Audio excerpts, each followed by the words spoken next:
good.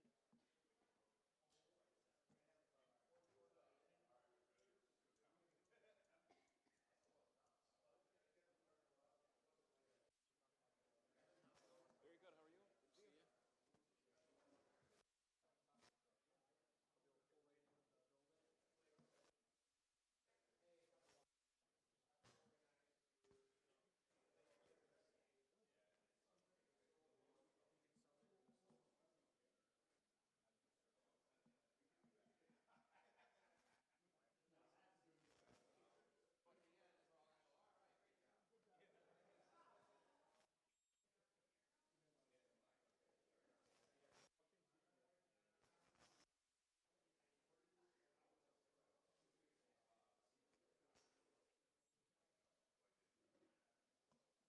How are you? Oh, thank you.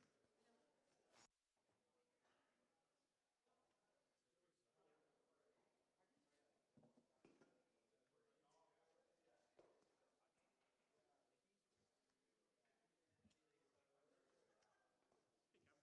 How are you?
Call the meeting to order. Call the roll. Trustee Healy? Here, attending by phone from out of town due to a family emergency. Trustee Katsinas? Here. Trustee Malani? Here. Trustee Campus? Here. Trustee Reardon? Here. Trustee Radiszewski? Here. Mayor Peacock? Here. Please rise for the pledge. I pledge allegiance to the flag of the United States of America And to the republic for which it stands, one nation, under God, indivisible, with liberty and justice for all. FY 2022 Budget Workshop. So we're here today for the fiscal year 2022 budget workshop, and with that, I will turn it over to the village manager George Kraswara to walk through the presentation. Thank you, Mayor. Before we begin, I just want to thank all of their staff for their hard work in getting this budget together. There's a lot that goes into it, and there's been months of work, but very happy to present a balanced budget. Despite the challenges that we're facing post-pandemic, wherever we're at right now, this budget continues our commitment for public safety. It continues investment in infrastructure, and it's within the parameters of the village's financial policies. The village takes its position or its approach to financial transparency and financial reporting as a steward of public funds very seriously. And we do this in a number of ways. The GFOA, the Government Finance Officers Association of the United States and Canada, has several award programs and recognizes the Village of Orland Park for our annual budget document that we present each year. We've won that for 27 years. In addition to that, our annual audit receives the Certificate of Achievement for Excellence in Financial Reporting, and that's been received for 33 years. Our audit has a clean opinion, which means the auditors have identified that the numbers in our audit is clean. It materially represents what is happening from a financial perspective. The GFOA is also created or termed a new program. It's called the Triple Crown, where entities such as Orland Park, they win the budget award, their Certificate of Achievement for Excellence in Financial Reporting, but also the popular annual financial report award. And that is similar to the audit, but it simplifies it so a resident can read and understand the financial position of the village. We are one of only 25 communities or governments in the state of Illinois who have achieved that Triple Crown, and we've done that for 4 years in a row since we started. Every year that we applied for that PAFR award, so we're really proud of all of that. So there are our three greatest challenges that impact our budget are the pandemic, and that obviously the pandemic has caused widespread economic challenges throughout the United States and internationally. The situation with the state of Illinois, I mean, prior to the pandemic, the state was in the midst of a budget crisis. It looks like it has some reprieve with the federal assistance, but ultimately there will probably be more diversions that will occur from the state to local government. And then the third challenge is the need to catch up with our capital investment. So the GFOA outlines a number of best practices. According to their list of best practices, and the one relating to long-term planning is the establishment of strategic plans. In 2022, the village will undertake a strategic planning process that will set direction for village policy. The strategic plan will serve as a foundation for the establishment of a long-term financial plan. The long-term financial plan will be a tool to help the village board and the community better understand the village's fiscal outlook and engage in long-term strategic resource planning. So a number of long-term planning documents are either in progress or have been completed. These documents will be used as part of our long-term financial plan.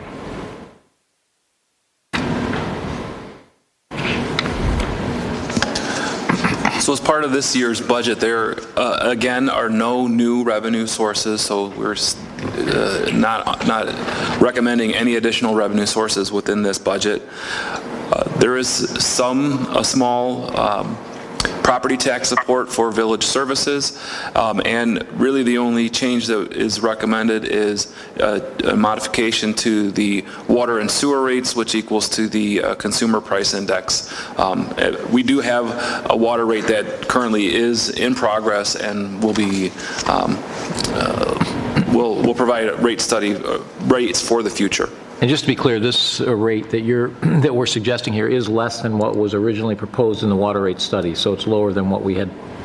That's correct. The water rate study that was done in 2015, 2016 recommended 5% for each year for 5 years. We increased the rates by 4% last year.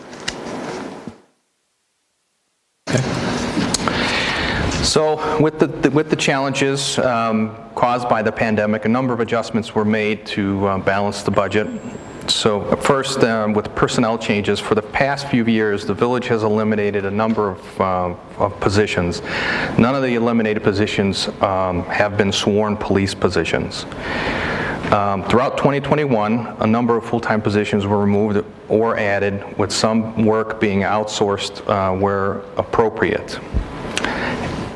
After a number of position reductions over the past few years, 3 new positions are being added in areas where long-term staffing costs are more affordable than outsourcing.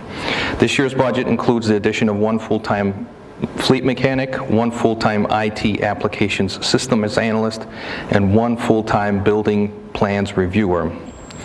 Even with these changes, the total number of full-time positions eliminated since fiscal year 2018 is 21 positions, or 7.1%. And just so the board is aware, these full-time positions, we talked about, we were outsourcing some of this work, and the feeling is that we can absorb a full-time plans reviewer that will get more done that will be fully engaged the whole time and will be more cost-effective than outsourcing that. Same thing with a fleet mechanic. That we had a fleet study done, as you know. It recommended even more mechanics than that. We still think that there's outsourcing that is beneficial for us. But we know that historically we haven't tracked that very well, and we've been tracking it well now for the last year and a half, and we should add 1 for right now and then see where we're at going forward with better data. Mr. Chairman, these are 3 new, newly created positions. These aren't unfulfilled ones that we still are trying to... So these were positions that I think were eliminated as part of the reduction in... the reduction in the early retirements. And the whole thought when we did the early retirements was, okay, we're not going to hire anyone back for 6 months. We noticed that some of them, we can't do that right away. Like IT, the whole department retired early. It's like, okay, we can't wait 6 months to replace some of those people. And so then we were going to assess it. And I think what we've assessed is that a few of these positions are better to have in-house. But yeah, there's still unfulfilled positions that we're still trying to fill, though, right now, right? And this is... Well, they are going to be new positions because we eliminated the positions, and okay. But we were outsourcing so much, right. Because our plans department, for example, is busier than they've ever been, and so we've outsourced so much that it's going to be more cost effective to have that reviewer in-house. Same thing with the fleet mechanics, is that having 1 more really helps us from the standpoint of, you've got 2, if one gets sick or one's on vacation, now you really just don't have enough staff. So it gives us a little bit more flexibility with how to handle vacations, those types of things. And so 3, the fleet study actually called for what, 6 more? It called for 6 total mechanics. Yeah. So we will have, with this, we'll have 3 mechanics. We will still augment the services through some outsourcing, when there are peaks, but this is to reduce the amount of outsourcing.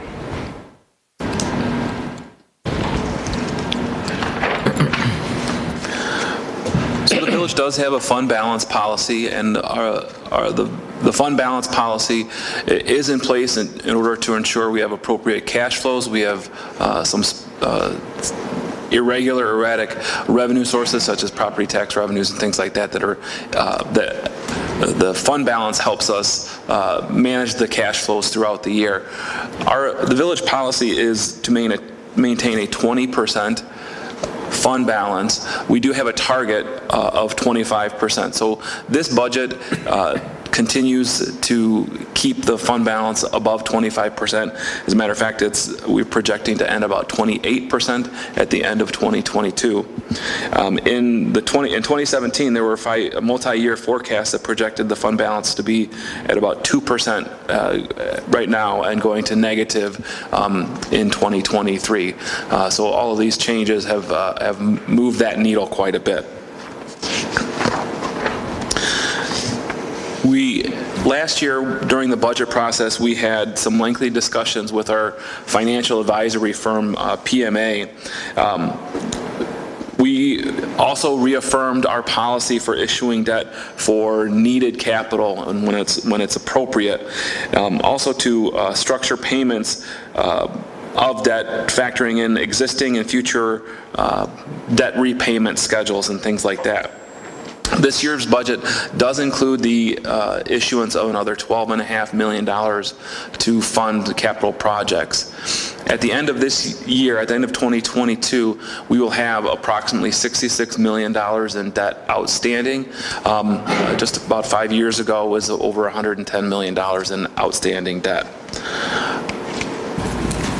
This is a graph that shows the end of year total outstanding debt for the past 20 years. As you can see, it's quite a bit lower than it was just 5 or 10 years ago. This does factor in all the outstanding debt that the village holds, and not just general obligation bonds, but lines of credit, term loans, and installment notes that we may have. And something that the board should be aware of, particularly the 3 new board members, because you weren't here last year, is that through the pandemic, we didn't cut our capital expenditures. We talked about it. We said, no, we're going to keep our projects going. But when we identified new needs, particularly in our buildings, which were as behind as our roads and everything else, we didn't throw more at it because we just didn't know what was coming down the road. So that's why you see that this year, is because now we know we've kind of put the pandemic behind us, and now we're in a good position. As you see, we've taken, over $52 million off of debt in the last 5 years. So that's put us in a really good position to get caught up on these things that were delayed a little bit. So the teal that you see in the 2022 column, that is the new debt that would be issued during 2022. Mr. Chairman? Yes. I could just say something, Yes. where we've come from, where we were 4.5 years ago to where we are now. If I recall, our budget was going to look very, very grave, very, very bad in 2022. So if you could speak a little bit to that, because I think it's important to see where we've come from to where we're going. So I'm probably the only one in the room that was, other than Ed and a couple of other folks back there, but the only one sitting in here that are in these positions back then. I'm going to talk a little bit about this in closing and show some of those slides, but as Kevin alluded to, in 2017, the first time I saw our projections, we were projected in 2022 to go to a reserve of 2%, and in 2023 to be negative 8%. So we were going to blow through all of our reserves and not have any. So we had to make some pretty significant action, which, for those of you who were here, it was quite the fight to get that done. But because we've done it, that's why we're here. And you can see we haven't issued any new bonds, since then. And before that, they were using term loans all the time, which obviously isn't as effective as issuing bonds at 2%.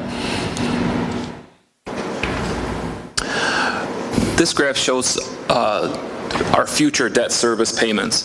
So if you just look at the bars for just a moment, those are the total repayments for our governmental type debt.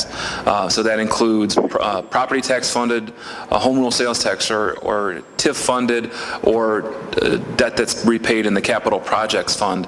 And that's against the backdrop of that gray shaded area, which anticipates annual repayment of about $3.9 million in governmental debt service payments each year. So as you can see, from where the lines end up until that 3.9, that's our debt service payment capacity. And that was done strategically when we were discussing this with our financial advisors. That is available for us in order to issue bonds over the next several years to fund future capital projects. As you can see, in 2037, there's an increase right here. When we were issuing bonds earlier in 2021, we took advantage of the historically low rates, and we pushed out some larger the principal payments so that we would have additional capacity in the shorter years. So that was strategically done because the rates were at historic lows, and we didn't want to take on interest rate risk for future bonds like this year's, the 2022 bonds, and that potentially would be higher rates. Mr. Chairman, just so I understand that the gray area from the top of any of those bars to the top of the gray, 3.9 is that's our capacity. That's why our financial people say that's our capacity each year. Without doing anything crazy, we can afford those kind of payments on a yearly basis. Yeah, that was what we had planned. Right. Yeah. Okay. So if you look at the line chart, right, the line on the graph there, that represents the amount of debt that the water and sewer fund is currently scheduled to pay. That includes general obligation bonds that are for water and sewer fund projects, but it also factors in the amount that we are contributing to the Village of Oak Lawn for our regional water system debt. That debt actually is not on our books as our debt Village of Oak Lawn, it's on their books and their debt, but we are contractually obligated to make those payments. And this is to fund the redundant service line from Chicago through Oak Lawn to the Village of Orland Park and all the other regional customers. It's to fund all of the infrastructure in order to make that happen. And the increase that we're seeing in the next couple of years is because those bonds are going to start to become payable as the system gets online? That's correct. So the bonds are becoming payable. A couple of things. We had a meeting the other day with the regional water system folks. Some other charges are coming offline to make way for the additional for that spike in payment, but those are components of the project that will become payable. And just so the public knows, so we're on the hook for 26% of that water system, and those of you who paid attention, and I realize a lot of people don't because it's kind of in the weeds, we don't have a redundant water supply right now. If we had a water main break, say, under the Cal Sag, it is not an exaggeration or stretch to say that people in the southwest suburbs would lose their lives because we don't have water, because they don't have enough reserves. Now, Orland Park has more reserves than most, but a water main break in the wrong place that takes 4 or 5 days, you would be having a problem because you wouldn't have water. And this was this has been in discussion since like the turn of the century. So it's long before me, and it had been started before me. And then when I arrived, it had actually been stopped because there were some problems on the project. Everyone put their heads together, resolved it, brought the price down about $30 million. But it's a $250 million project, and we're on the hook for 25% of that, so or 26% of that. So, but it will give us redundant water. So if there is a break in the water main, we will still be able to get water from the other line. And the reason this is like this is because today, if they were going to do these water lines, they would put them on a loop so that you could run the water the opposite direction and still get water.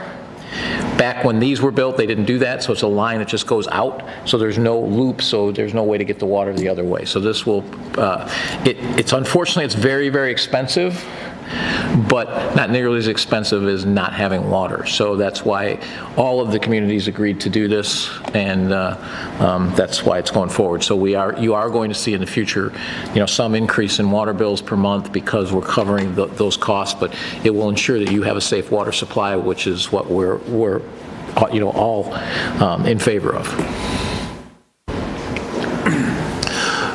So on to just a high-level overview of overall expenditures, and these are expenditures from key funds as well as subtotals, removing out the transfers in between funds. That's the subtotal to the bottom.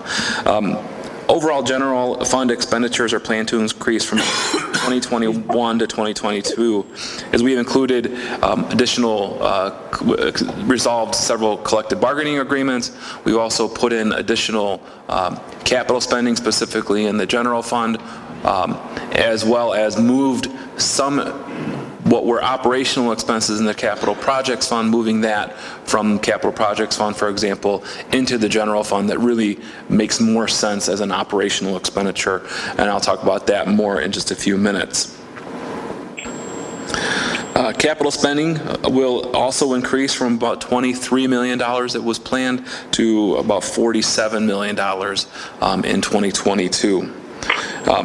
We also continue to implement several, I would call them technical changes to how we present the budget, and we'll discuss that more in just a few minutes.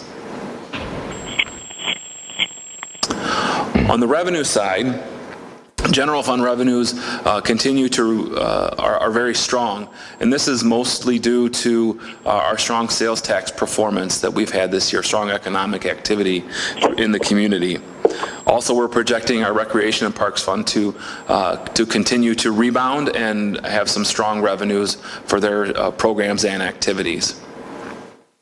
Overall, other funds, there's a slight increase for other revenues as well.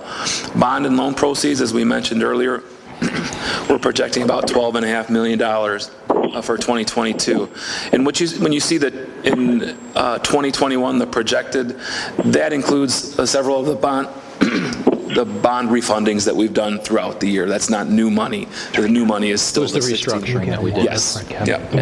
One thing I would like to say is I commend the board, particularly the 3 trustees who were here last year, for your actions during COVID, because that has a lot to do with the fact that we have a $9 million over our projected budget, because our businesses were open and they were able to survive and thrive. If we would have closed them last year, they wouldn't have made it into this year, and we wouldn't have seen that. So, commend all of you for the stance that you took. So here's a snapshot of some of the structural changes that we've made. And budgets, like all things, they grow and evolve over time, and we make modifications to make sure that things are reported and tracked where it's appropriate. And as they grow and evolve, we'll continue to report the kinds of structural changes that we are making. Just some of the highlights of what we've changed in this year's budget. A lot of our IT expenditures had been spent in different operating and different cost centers. We're centralizing that all in the IT department. That includes the multifunction printers, cell phones, and all of our IT software. Several items are being direct charged to the funds where it's appropriate. And you'll see when we move over to Munis, and we're doing some precursors to that now, we're putting some IT expense line items in the water and sewer fund, in the recreation fund, for example. Those departments have areas of responsibility. So it makes sense to allocate those charges to different departments in certain circumstances. And so we've been making some adjustments there. As I mentioned earlier, we have moved some operating expenses that had been in the capital projects fund, and they're listed below, and it's quite a large dollar amount, about $1 million or so, that was in the capital projects fund and is properly recorded now as an operating expense within the general fund. And I want to commend you all for doing that. I've been pushing for this since my first budget year, because essentially this was taking away from our capital fund $1 million that we could do for capital projects, which is part of what threw us behind.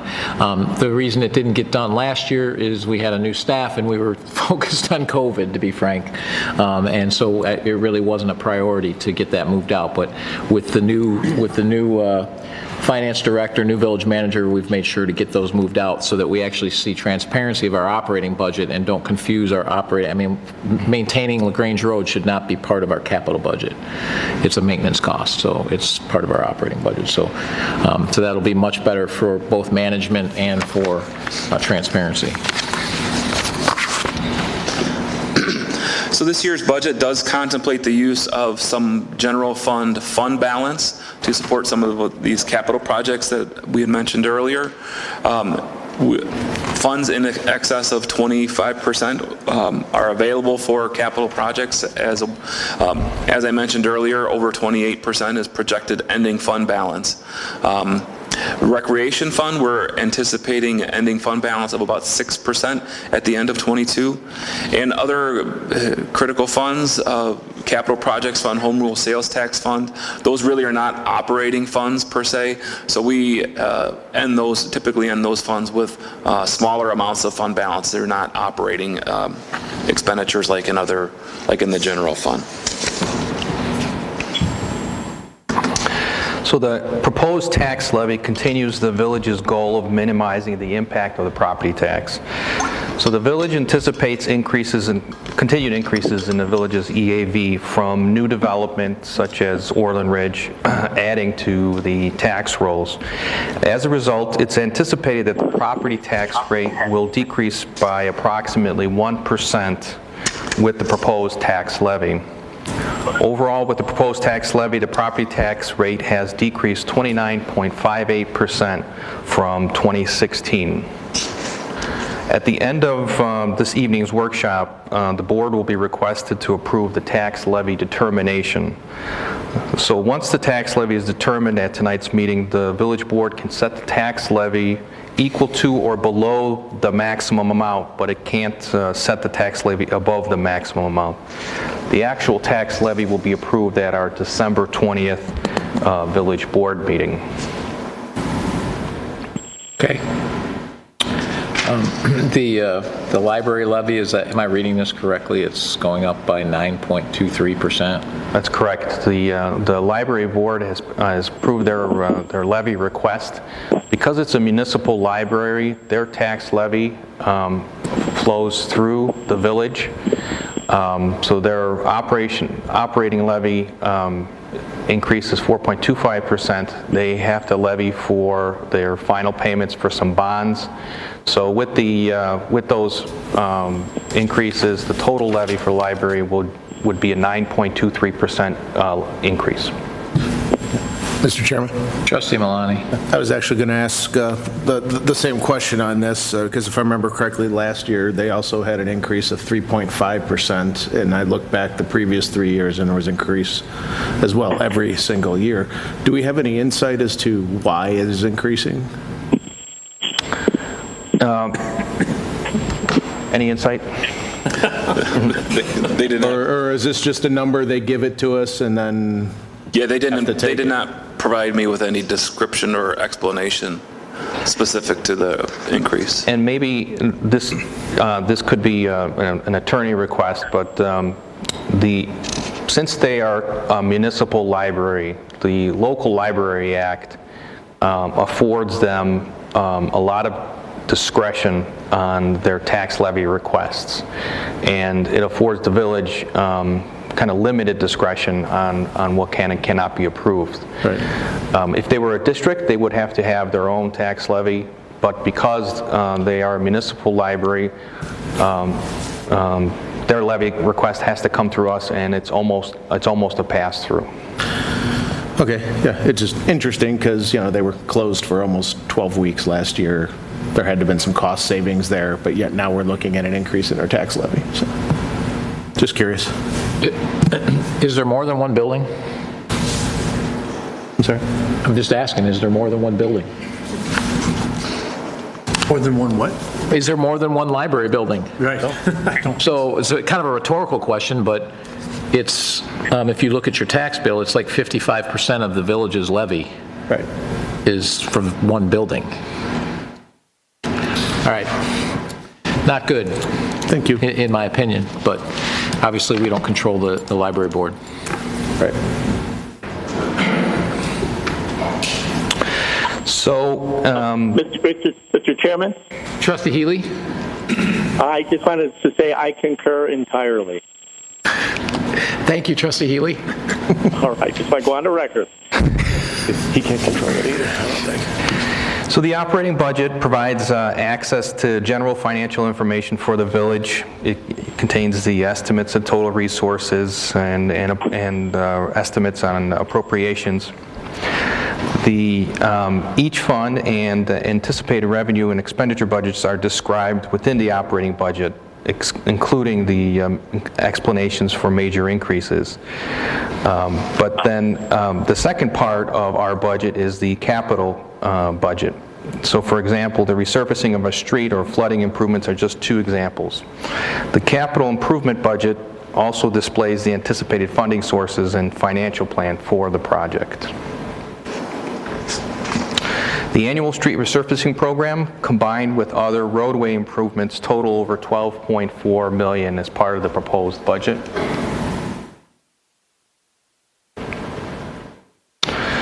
In addition to the roadway projects, the village will be undertaking a number of other notable projects, including the Tinley Creek Bank stabilization, the park's master plan improvements, Dr. Marsh Nature Trail, and a number of bike paths.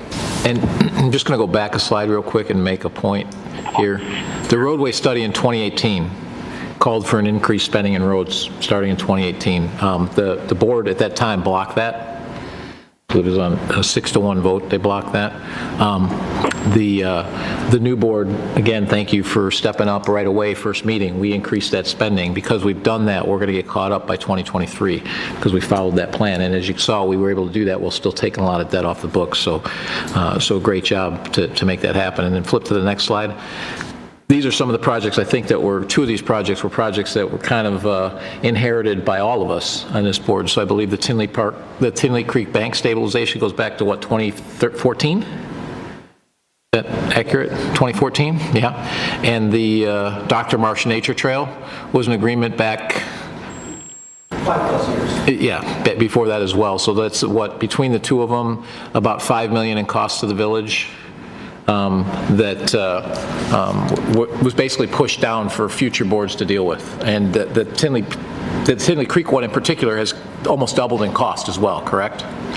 Yeah, so we're trying to make sure we take care of these things so it's not given to the next group of next board that's up here to deal with. 2014. Go ahead. Excuse me. So the mayor mentioned this. There are a number of building improvements that are needed to be undertaken as part of our capital projects. A lot of these things were pushed off. So we have the Public Works Department is going to have a very busy year getting a lot of this, all of this done in 2022. But these are very important projects that will get our buildings up to a level where we're happy. Just because you guys will, I'm sure, find it as amusing as I do, the village campus soffits are made out of what? Drywall. Exterior soffits made out of drywall. So, yeah. Drywall and water. Not the best planning. So also, as part of the capital improvements is three of our historic property improvements. So we're going to be making improvements to Boley Farm, Stellwagen, and Humphrey House. And funding for this will be partially offset by open land corporation proceeds of approximately $430,000. And the Boley Farm, also for the public, because the board knows this also includes restoration of a few of those buildings. Correct. So we're going to demo and salvage some, but we're keeping some as well, so it still looks like a farm, and it's still going to be, you know, a historic farm, just with not quite as many buildings, and those will be kind of interpretive signage so you can see what was there in the past. And the other thing, good job with staff here, the Open Lands Corporation, when that was initially approved, it was for acquiring land, but also for maintaining and preserving, and it was only used for acquiring everything. It was never used for maintaining and preserving, so now we're using it for some of the other purposes it was meant for, so that it's not all falling on the rest of the taxpayers.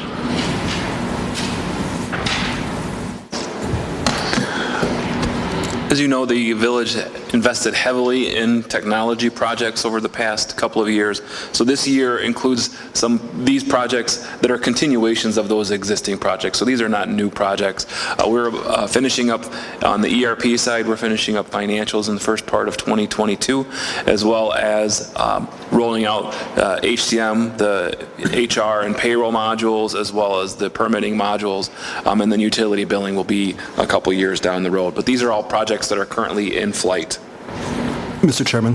Trustee Compass. I think just one thing I'd point out here, given, you know, my experience within the IT world, these three bullet points are almost, they're made side by side to look like they're all equal. That first bullet point is huge. Anyone that's ever been involved with an ERP implementation knows just how much time, effort, and resources that goes into it. And what I've seen so far, I'm very happy with what's been happening thus far with IT. I'm looking forward to seeing all of our systems being able to communicate with each other. I think staff will be very happy to see that they're going to be doing less with double entry and double work within systems that aren't currently integrated today. So I would say that bullet point probably should be in a 48-point font, just given the amount of effort and time that's required.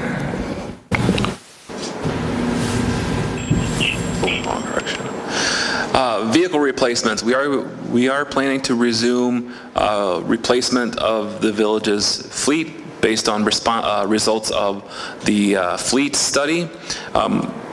Just as a point of reference, the average age of our fleet, which includes our rolling stock, is just about 15 years. So per that study, they identified a total of about $8.6 million that would be needed in order to catch us up in a replacement program. So we're changing that, or we're going to go with more of a smoothed approach, and about $3.7 million is in this year's budget, and that contemplates the first 2 years of the vehicle replacement schedule that was identified in the fleet study. And that's the red line that the red lines that we're looking at in the chart there. That's the smoothed approach.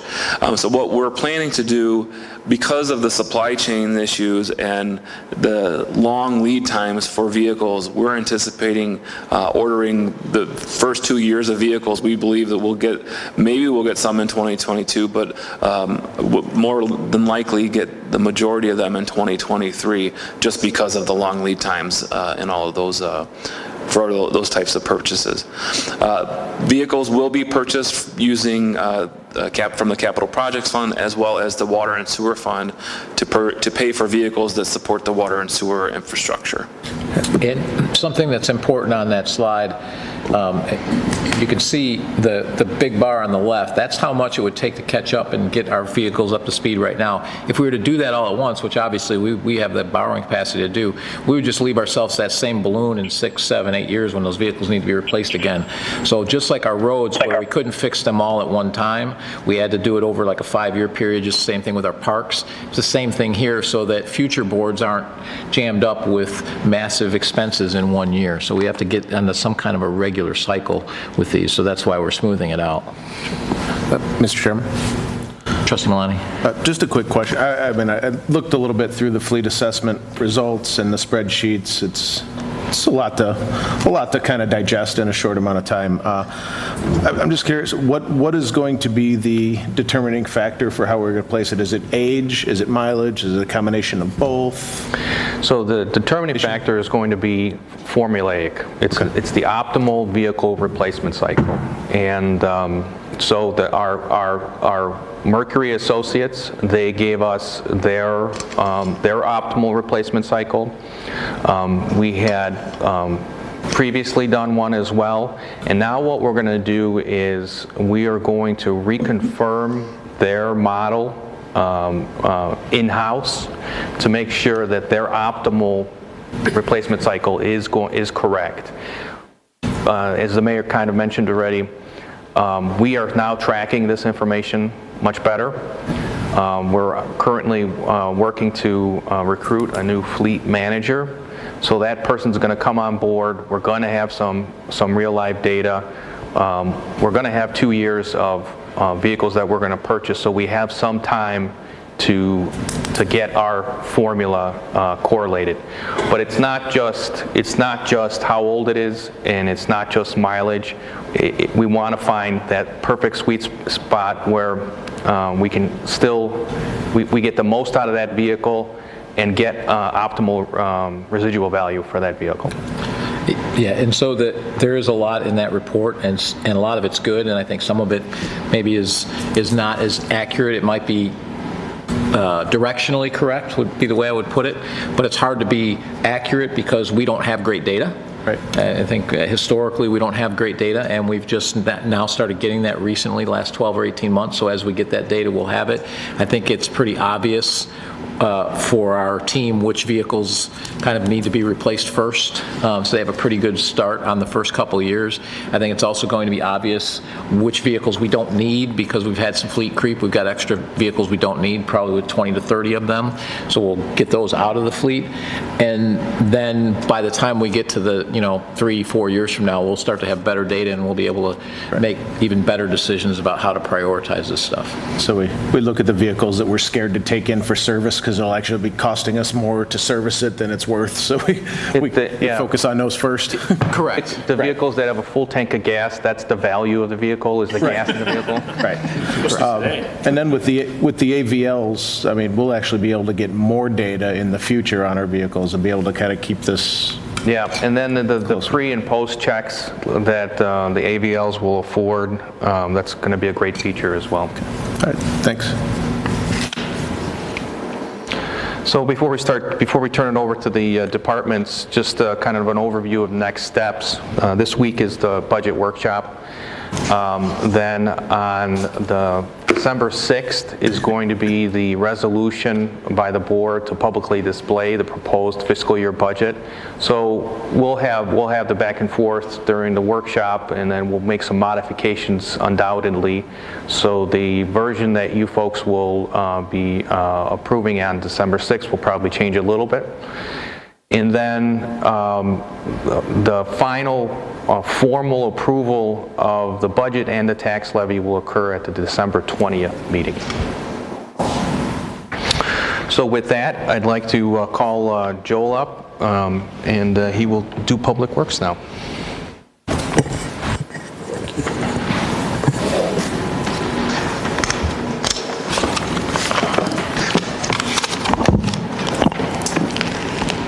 Good evening, Mayor and trustees.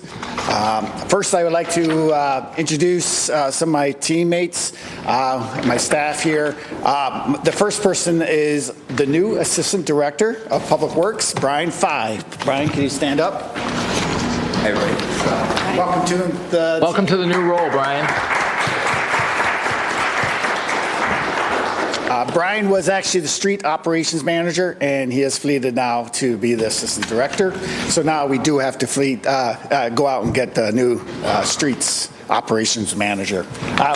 Next to him, Mike Mazza is with NRF, Natural Resources and Facilities. Scott Highland, he's the NERF supervisor. Ken Dado with utilities, and Josh Berman with utilities. There's no fleet person because you know we're still looking for the fleet.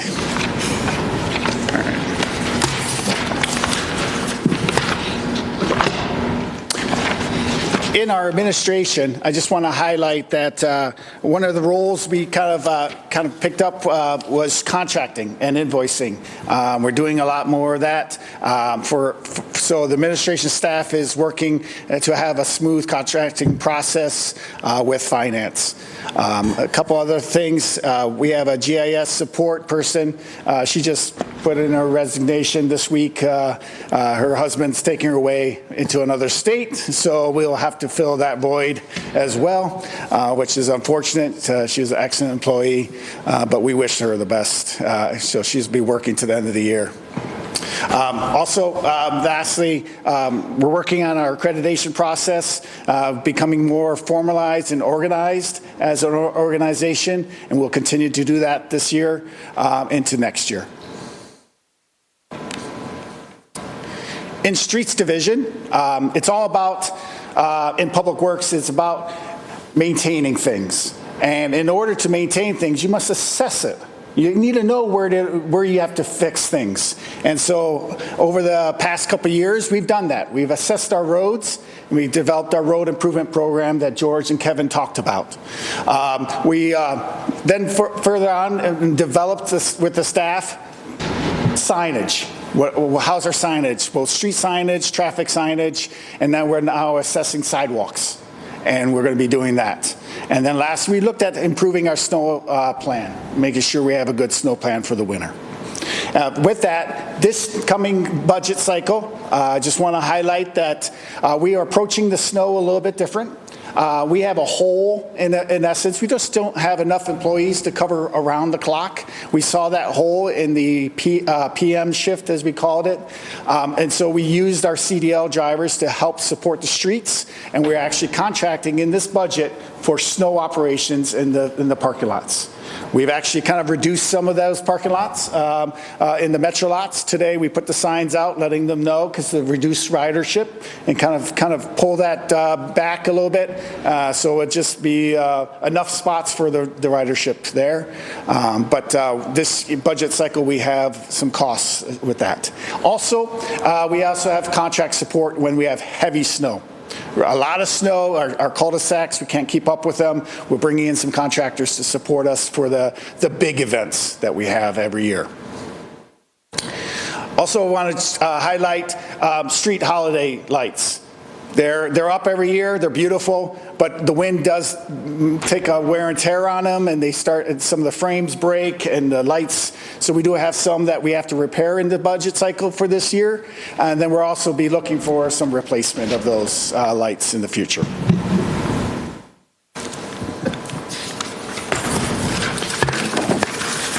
Most of this stuff it's pretty standard stuff. I would say we're continuing that street signage replacement program, as I mentioned before. Most of these are pretty straightforward. We talked about some of these already, but George and Kevin. So. For the capital projects, highlighted was the road program already, so I'm not going to touch on that. I will talk about Fernway a little bit. That is, we usually were doing a year process for Fernway, but we have 3 phases left. This year, we're going to go ahead and finish up Fernway. So it's Operation Fernway, we can call that, to kind of get that area finished, both road and storm work in that neighborhood. So that portion is in the budget, and we kind of reduced the road improvement because we are doing some roads in Fernway, so we kind of balancing the $7 million. We reduced it a little bit to accommodate some of that work in that area. But there is some other neighborhoods in the village. Laguna Hills is one of them. It's got, we accepted the subdivision, and it's in a more state of Fernway, as we call it, where there's swales and so forth. So we're going to go ahead and design this year so we can prepare the next year to do some work in Laguna Hills. And we do know of 2 other areas that are similar to that in the future. So we're kind of looking for the roadmap forward of what some of those roadmaps.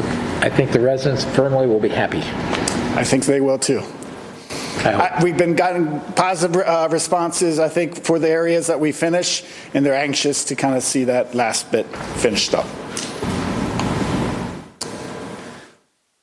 One of the things I would like to highlight is we're looking at the roadway and the sidewalks. We can repair some of the sidewalks in the streets, but also look at some neighborhoods that potentially might be some dark areas that we could look and do studies there to see if even the residents want it or not. But we're going to look at that. And lastly, open land signs need to be replaced to match kind of the other signage that we have for all the parks. So it's similar to the park signage. We're going to finish the open land signs, and that would complete kind of the wayfinding plan that was done a couple years back.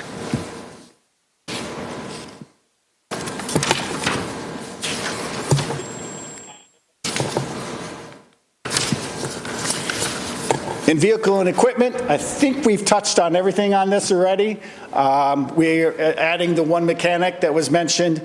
We do have the outsourcing, the Samsara that we talked about, and lastly, the vehicle replacement. I won't belay this slide. And how is Napa working? Napa's working very well.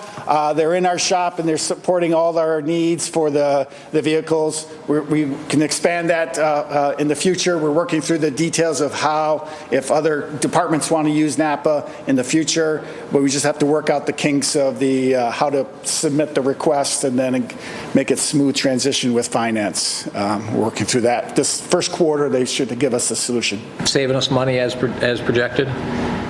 I think so. I didn't know what, I wasn't here initially, but I think. George is nodding his head. Okay. So what this does is it, as the board may know, it's a complete outsourcing of our, it's called Napa, but it's not just fleet. They have the capacity to go beyond that. They can do O&M. They can do industrial supplies. So the savings is in time, and we know that the savings also is in the markup. We negotiated a very low markup rate. So what we do is we pay 8% above wholesale price. It's flat. It's locked. There's no longer do we have to be running back and forth just to pick up a bolt or a screw or something like that. And as Joel mentioned, we're looking to expand that program. When the board approved it there was also an approval for another half person. We only have one person right now, and what we want to do is, within all of our facilities, we want to get a lot better organized, and once we do that, then we will have kind of a runner that will go and do a lot of the stuff that we source through multiple avenues. So it's a very good program, and they give us an incredible support because the NAPA system, the NAPA IT system, is very, very sophisticated, and it's been welcomed there. Mr. Chairman. Trustee Milani? Just so if we wanted to expand this, not just for the automotive, but if we wanted to go into, let's say, building maintenance, okay, we're going to get all of our electrical outlets, we're going to get all of our light bulbs. Yep. We can have just a one-stop shop so we don't have people last-minute trips to Home Depot or something like that if they need something. That's exactly it. So NAPA, the NAPA store that we all know, NAPA is part of a larger parent company, and that parent company supplies is involved in a lot. So, for example, the Staples furniture or office store, their Staples brand is provided by this company. So we can get office supplies, we can get operation and maintenance stuff.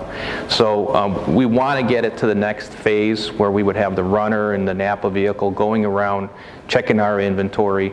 As Joel mentioned, we just have to work out some of the logistics on ordering and all that. Okay, thanks. Mr. Chairman.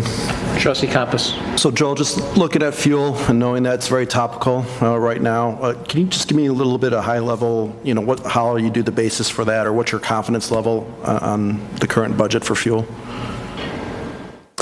We kind of took this year's as a number, just hopefully that the fuel will actually come back to more reality. But it's kind of a little bit of a guess of where it's going. You do your best to estimate what the cost is for that. And with fuel, as the board may recall, we have a contract for fuel, and essentially what we do is we pay the wholesale price plus a markup. That's what we do when we go out to bid. So the markup is a fixed cost, but the wholesale price does fluctuate, right? And so that's going to be one of our challenges. And I think if anybody up here kind of had an idea of what would happen with fuel, we'd be living on our own private island right now. But we're going to monitor that throughout the course of the budget, and if it requires some intervention from the board, we'll bring it back to you. Thank you. Okay. Okay. In natural resources and facilities, again, it's about that assessment. So you can see kind of the past couple of years what we've been doing with the playground assessment and replacement. We're budgeting the $1 million to do those that program. Includes some pavilion work as well.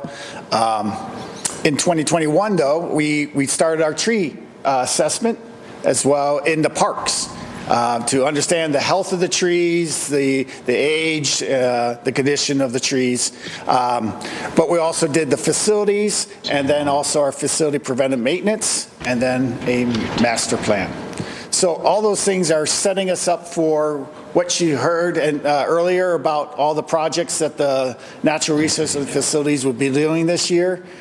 So we got quite a bit of work ahead of us. You can see some of them listed there. One of the areas is John Humphrey behind the building here, kind of cleaning that out 1 year and slowly getting the invasive species out of that, and then a 3-year process of building that woods up again. There's also assessments for the parkways. Since we did the parks, but not the parkways, we have 40,000 trees in the village here. So we got our pretty hefty scope of work of doing that. And then, our standard contracts at the end there. In facilities, as we continue, I just listed 20 facility projects ranging about $1.1 million, a couple equipment projects, all these projects and the service contracts, it takes a lot of time. So the big thing in the budget this year is having the help to get those scopes to work out. And we only have the two gentlemen right here. So in the budget, there's some assistance, some contract support, help us write the scopes. If there's some little bit of design work that needs to be done, get that help, get it on the street, get it built, and get it fixed is our goal. Also, we have facility maintenance contract that we put out. So we did getting the maintenance, the preventive maintenance, but also then having some staff with support staff to help us with the preventive maintenance. And lastly, I would say is inspections. You know, we have a lot of service contracts, but who's going on behind inspecting them? You know, one of the fears I have is something gets put in and we don't know that it was put in right? We don't have somebody with eyes and ears being there watching. And so a good example is we've just fixed the ice rink. They had a nice black tubing, but it wasn't. It said that it was the right tubing, but it wasn't. It wasn't right the thickness. And over time, it broke, and we've been trying to fix it and chasing a leak for years now because they didn't install the right tubing inside. You know, and it's something that we're paying the price over the many years now of chasing leaks at the ice rink, and we found out that the tubing that was installed was the wrong type. So that's just an example. This year in the budget, we would like to have some of that support to go and verify and observe and so forth.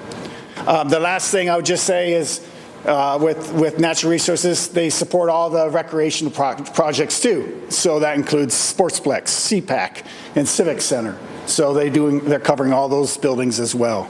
So it's quite an undertaking. Here's some of their capital projects. You already saw a lot of those. I'm going to move on. I'll pause real quick.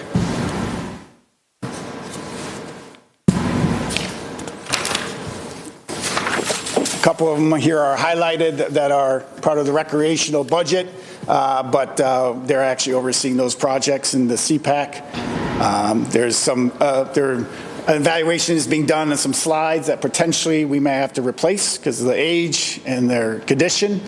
T-Pool needs to have the grates replaced for the Virginia Grand Breaker Act, thank you. I always forget. And then Sportsplex have two major projects. The roof, they're over 30 years old. Roofs go, right? So, and then some RTUs, rooftop units need to be to replace there. Really quick on this slide, the Humphrey House restoration, just for the public's knowledge, is that the Orland Historical Society is dissolving, and according to John Humphrey's will, the house then reverts to the village, and there's a lot of work that needs to be done there to restore it so that it remains, and it's obviously it's a historical landmark. So that's something that we have now inherited, if you will, and needs to be taken care of. So that's what that project is for. And this is coordination, obviously, with Rec Department and Development Services. As Public Works, we're just there to support if they need any questions and help with the projects. So. All right, the last segment is our water accounts. In our water administration area, we talked about the water rates already, and one of the things we are doing is the water replacement assessment. So bringing in experts to help us determine when and how quickly we can do water replacements. So that'll be a major undertaking this budget cycle. And then we talked about the vehicles already. In water, as you can see, we've passed a couple years of assessments that have been done. And I would just like to highlight that we're going to be, in this budget cycle, attacking 2 water towers next year versus 1 that we did this year. And so we'll do those 2 at Sandburg and Silver Lake, 6 and 4. And then we would be designing for 2 more the following year. So that would be number 10 and number 8, which is Centennial West and Giorgio's areas. With water mains, We got two main areas that we're tackling this year. Silver Lake West Phase 2. We only had so much money in the water account this past year, so we completed a majority of it this year. We have a little stick left of one street to finish up there, and El Camino Real will be a major subdivision. El Camino will have 3 improvements this coming year. Water, storm, and then resurfacing of the road. So we're trying to plan it all out in Public Works, where we finish the work and we finish the road work, and then they're only interfered 1 year versus multiple years. For the folks in El Camino, it's going to be a rough year, but it's 1 year, not 3. So it's tough, but at least it's only 1 year, not 3. So we're getting it all done at once. They've been asking for a couple years, when is there happening? We were trying to wait till 151st Street was finished, and now we can tie in the storm, and then we could do the water work and then the street work.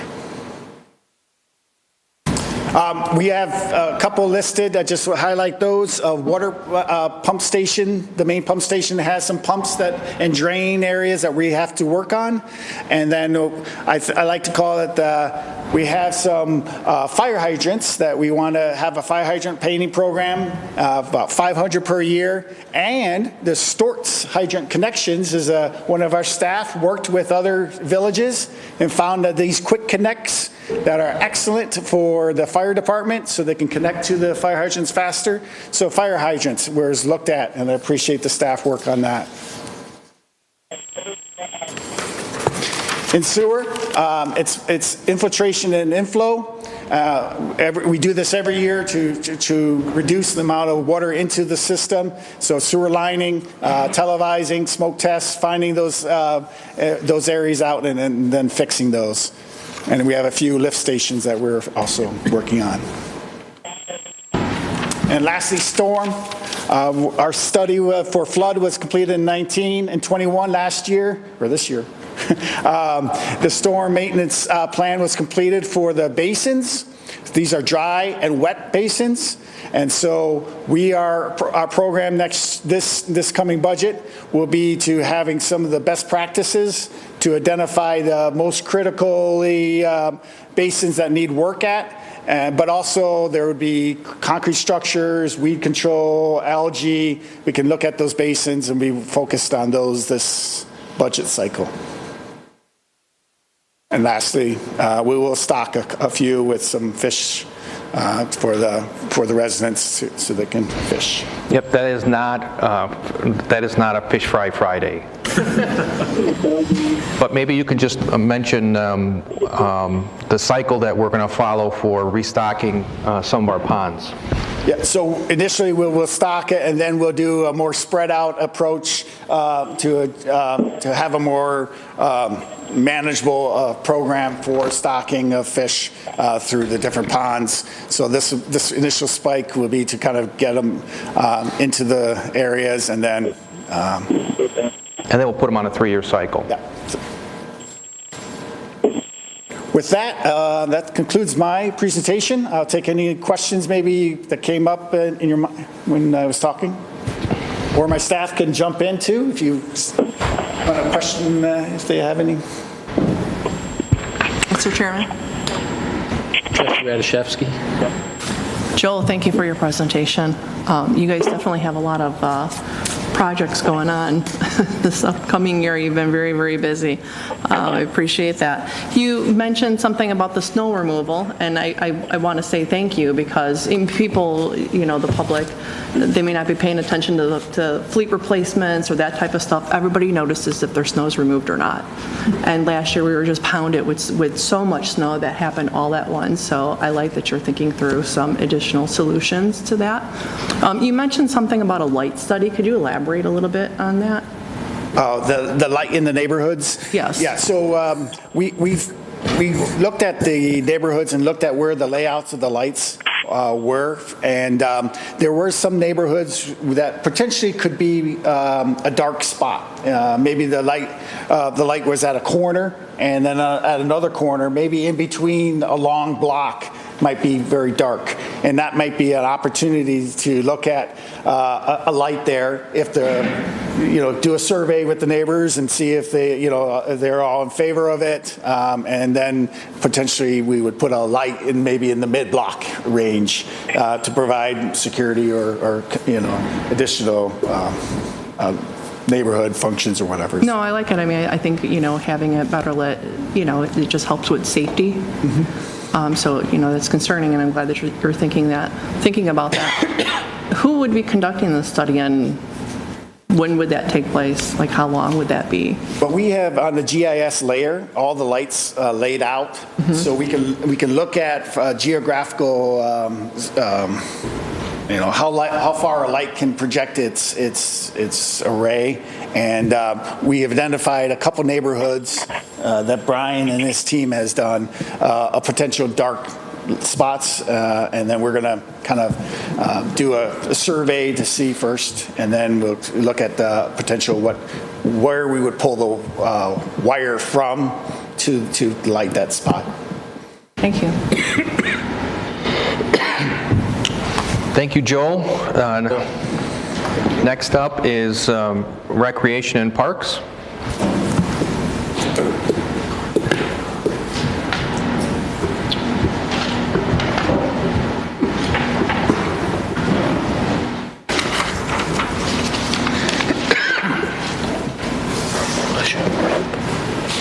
Good evening, Mayor and board members.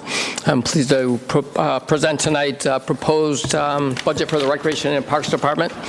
With me tonight, I have Greg Brueggemann, our Assistant Director, Bo Brunig, our Operations Manager in our Parks Athletics Division, and Josephine Windemek, she's our Financial Analyst. So they, along with Kurt Heinlein, Gene Petro, and Allison Can, helped put this budget together and did a really thorough job. So this first slide just illustrates our 2022 budget. Overall, you can see the expenses and the revenues.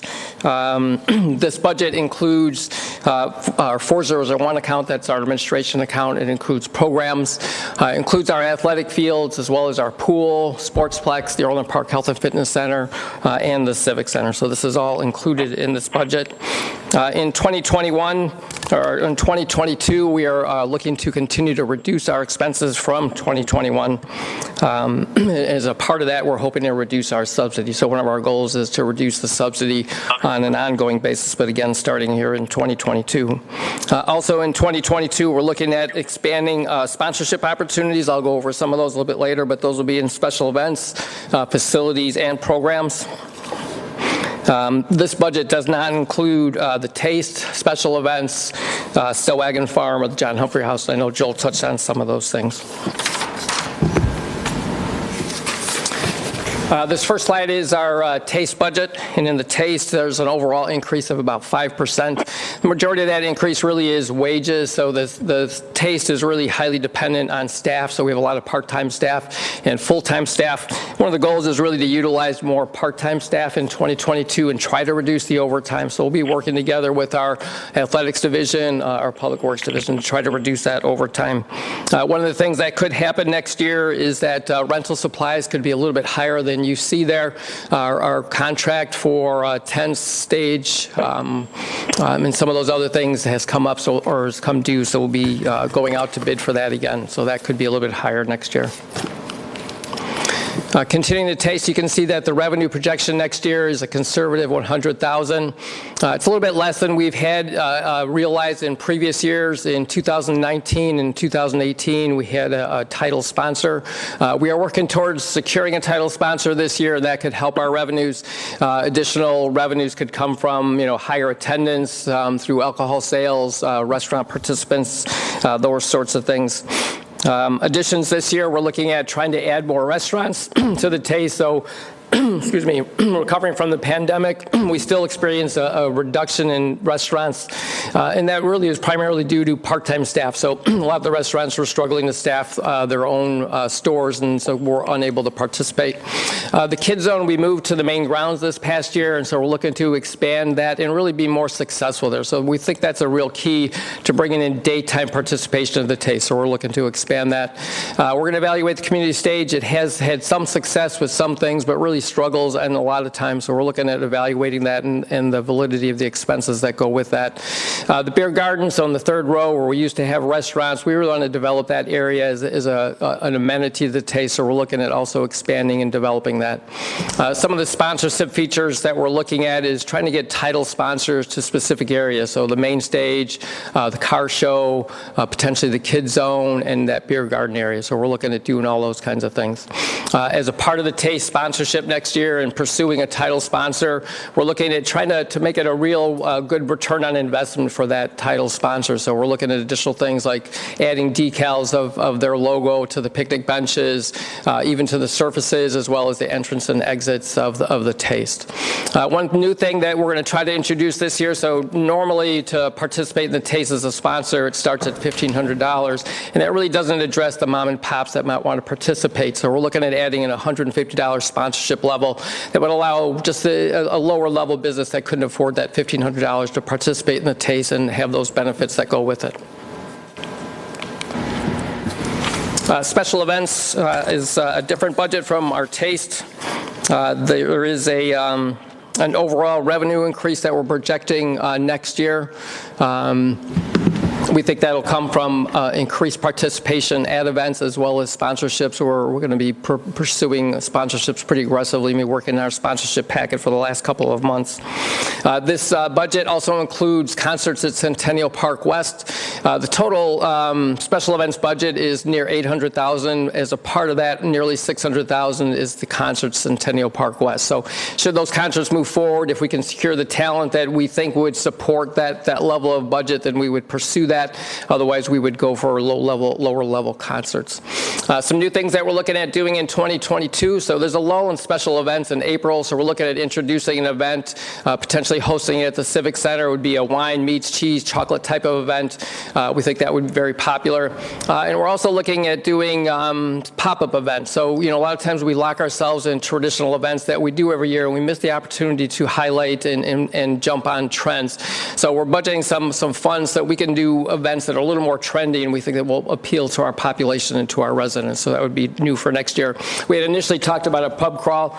We really don't want to do that because you could really only have limited attendance of only about 100. So we think we can do some other events at a larger scale if we do it a little bit differently. Some other highlights in our budget for next year. You can see we're looking at, sorry, I think I might have jumped a page there. Back up one. I guess not. It's just a little bit out of order from what I have. So looking at next year, the Holiday Fest, we've increased some of the expenses there to enhance that event. You saw the event last night was very successful, so we think we can continue to build upon the success of that. So as successful as last night was, we believe there's a lot of potential to really blow that event up. So the parade was a great success. The tree lighting does really well, but we think we can do better on the tree lighting as well as what takes place on the ground. So we're looking at really expanding that.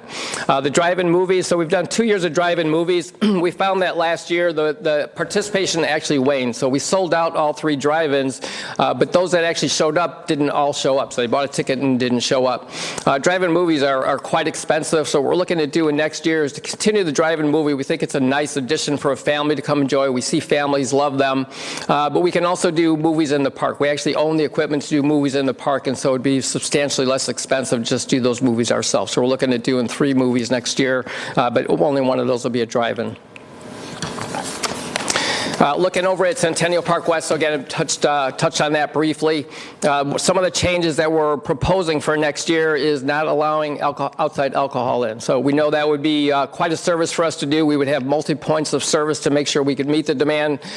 We would allow outside food and non-alcoholic beverages in. We would have to be very careful about searching bags for the non-alcoholic beverages to make sure there was no product being snuck in. We don't think that we can provide the food to the population that might be there. There is no back of service or at the taste. When a taste runs, whether it's a one-day event or a three-day event, anything that runs 6 hours is going to have a supply service. And Centennial Park West in its current format really doesn't have the ability to provide food service. So we want people to be able to bring in food until we can meet that need, which we hope to do eventually as a part of the master plan. The Civic Center. So the Civic Center is one of our assets. You can see the total expenses there. Really not a lot of large improvements for 2022. We do have the AV expenses that will take place there, and as a part of that, we're hoping to offset those expenses through user fees. We're working on an aggressive marketing plan to offset those expenses, and we'll be working, of course, to reduce expenses as we move forward with that facility. The museum in John Humphrey, two more assets separate from the Recreation and Parks budget, but under Recreation and Parks. The museum, we look at increasing presentations and programs by $8,000. That increase is going to be offset in participation fees. So if we stay true to form, we should generate $16,000 in participation fees. John Humphrey House has been talked about a couple times, so that's part of that restoration is that $516. We also will be doing some programs at the Humphrey House, and again, those will be offset by participation fees. The Slaughterhouse and the Hostard Cabins and Stellwagen Farm are three other historical sites that the Recreation Department, Recreation and Parks oversees. The Slaughterhouse and the Hostard Cabins will be restored in 2022. We've been working with a consultant to work on the restoration of the Stellwagen Farmhouse. So we've done the assessment so far. The next step is to issue construction and engineering documents. We'll be doing that in early 2022. The consultant will be helping us to develop those documents. You can see that budgeted there. We will continue to do programs at the farm. The instructor fees be $3,500, and again, that'll be offset by participation fees. And just correct me if I'm wrong, the slaughterhouse is not in its original location, correct? That is correct. It was moved there. Right. The same thing with the Hostard Cabins, correct? That is correct. I think something we need to look at for the longer term is getting these assets that are historical in one place where people can enjoy them in one place. I don't think anyone's making a specific trip to go see the slaughterhouse. Just saying, or the Hostard Cabins for that matter. But if it's all at the Stellwagen Farm, or on the grounds of the Humphrey House. I mean, I don't know what the best solution is. At least there's another reason to be there, and then there's something else to see while you're there, and they get to see them. They're not going to, like I said, they're not going to make a specific trip. In fact, I don't even think there's any parking for the slaughterhouse or the Hostard Cabins. The closest one being obviously the rec facility. So I think it's something we got to think about long term is where we incorporate all this stuff so that people can see the history of Orland Park in one place, and I know we can do it right where they can enjoy it, as opposed to having it spread out all throughout the village where nobody ever gets to see it. That'd be a great way to provide access to those that are interested in that. Absolutely. 4001 is our administration account. So primarily this account is our full-time staff. Of course, we have some part-time staff in there that work over at the Sportsplex that do our registration. In 2022, we are emphasizing professional developments. You can see some of those expenses there. Certification is a CPRE, so it's a certified park recreation professional. Most of our staff is certified, and we have a few other staff. So that's part of the accreditation process. So we're continuing to work on that process to get all our staff certified. Excuse me. Our 4002 account, that is our programs account. The total expenses of that account are just over or nearly $1 million. But you can see that is offset by $1.2 million in revenue. So this account is strong in that the only programs that are offered here, they only run if those programs actually generate revenues. You can see that our gymnastics program is strong in this account and is offset by the revenues. I'll show that in another slide in a few minutes here. Some of the goals that we have next year in this account is to expand our dance company. So we have a very successful dance company that serves about 400 students. We're going to add a feeder program for younger children that will feed into our dance program.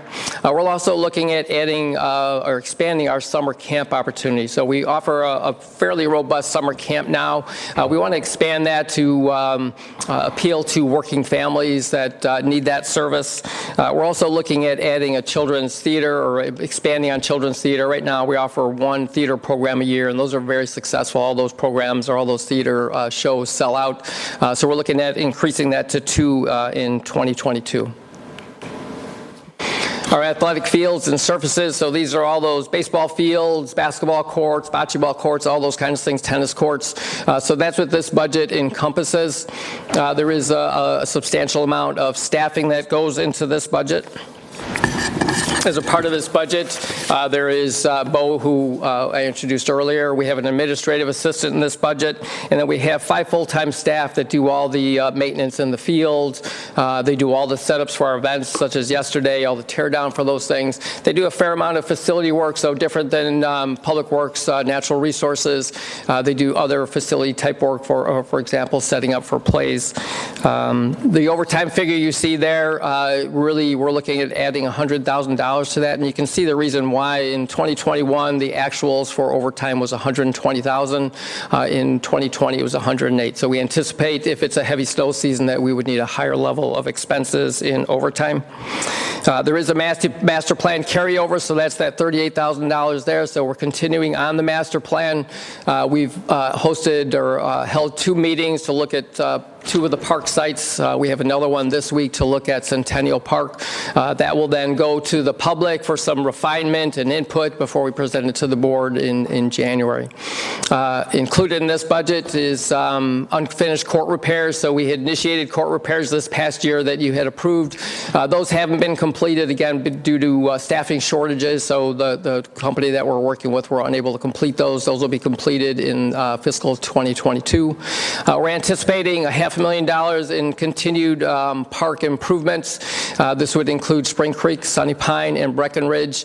If the residents of Spring Creek don't want any improvements there, they have a large green space now, then we would turn to Treetop to do an improvement. That Treetop is a large asphalt-only park and is in sore need of improvement, so we move the funds to that park instead.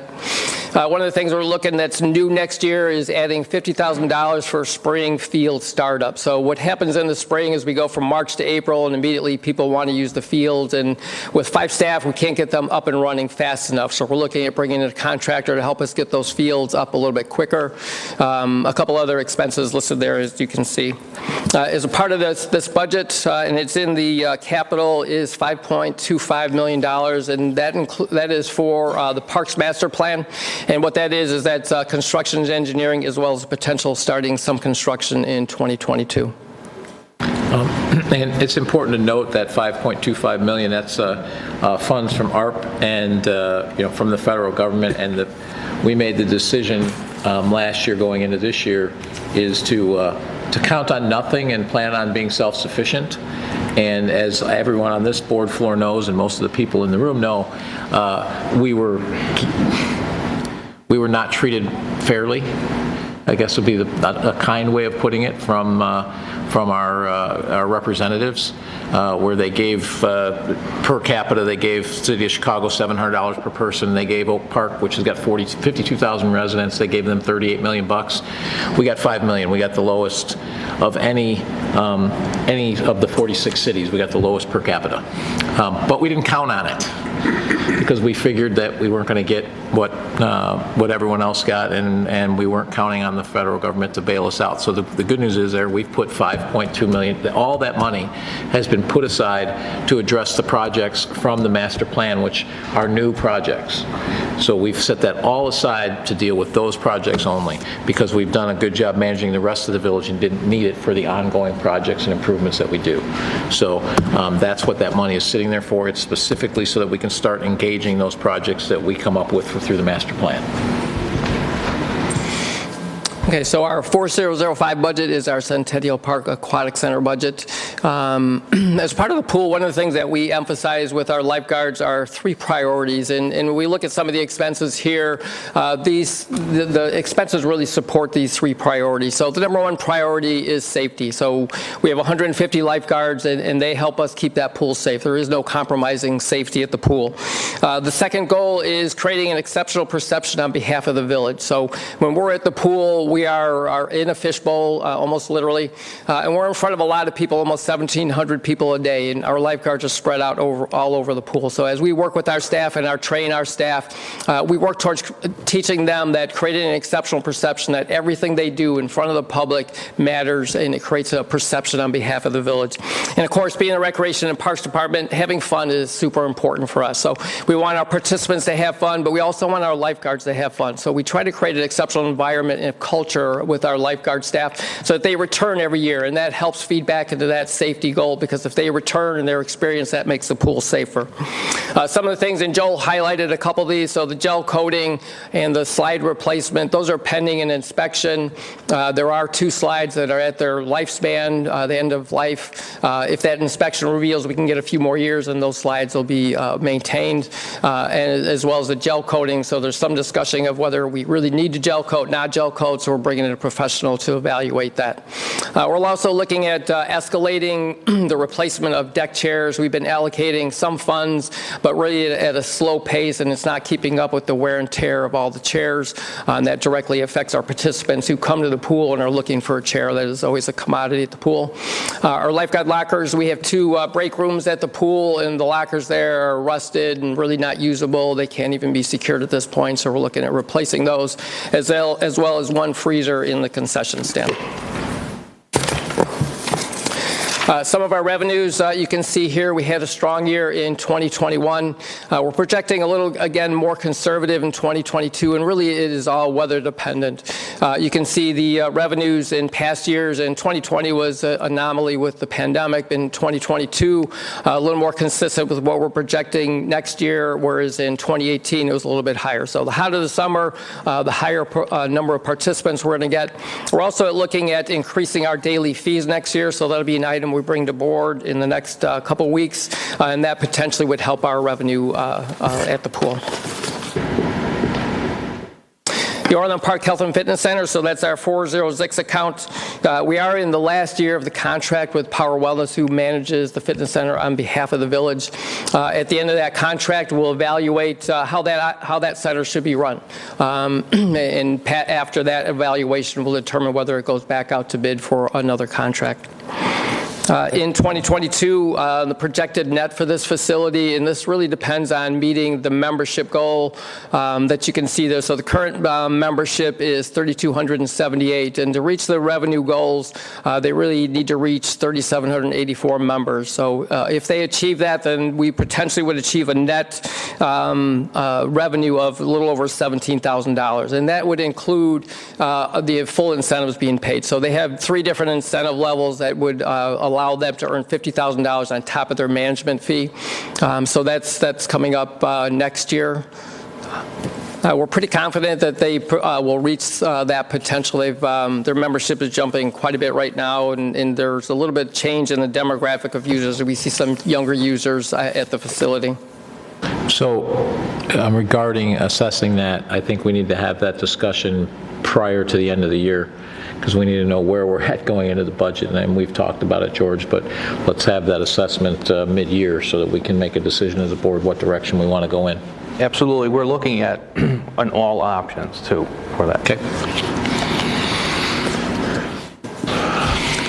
So our 4007 account, this is our Sportsplex budget. Based on the current growth in membership and other programs, we're actually projecting a $29,000 net revenue in the Sportsplex budget next year. This is that gymnastics. You can see the gymnastics budget here. We have contractual instructors over a little over $50,000. Of that $150,000, $115,000 is actually just paid to gymnastics, and that is offset in gymnastics revenue. You can see the strength of programs at $372,000. So again, I misspoke there, sorry. The gymnastics expenses are $90,000, the revenues are $150,000. Programs, all the different programs that take place at Sportsplex, whether they're basketball, gymnastics, our soccer programs, and all the other programs generate that $372,000. The strength of the membership really comes from membership, the open gym fees, personal training, which is currently exceeding its projections, and facility rental. So we're confident those numbers will continue to be strong in 2022. Some of the improvements that will take place there that we're seeking are replacing the lockers in the men's and women's locker rooms. The facility is 20 years old, so those lockers have not been replaced. The locks are very outdated and they're hard to secure, so it's a needed improvement. Joel mentioned a couple things as related to capital improvements, so the new roof, the improvements in heating and air conditioning, and the improvements to the RTU units. We're also looking at adding some new cardio equipment to maintain the facility and the equipment there. It has to remain attractive to serve your membership and to bring new membership in. And then custodial next year, you can see the price tag there. We're looking at doing some hide dusting there. We are seeking a new vendor through Public Works next year, so that number could actually be a little bit different.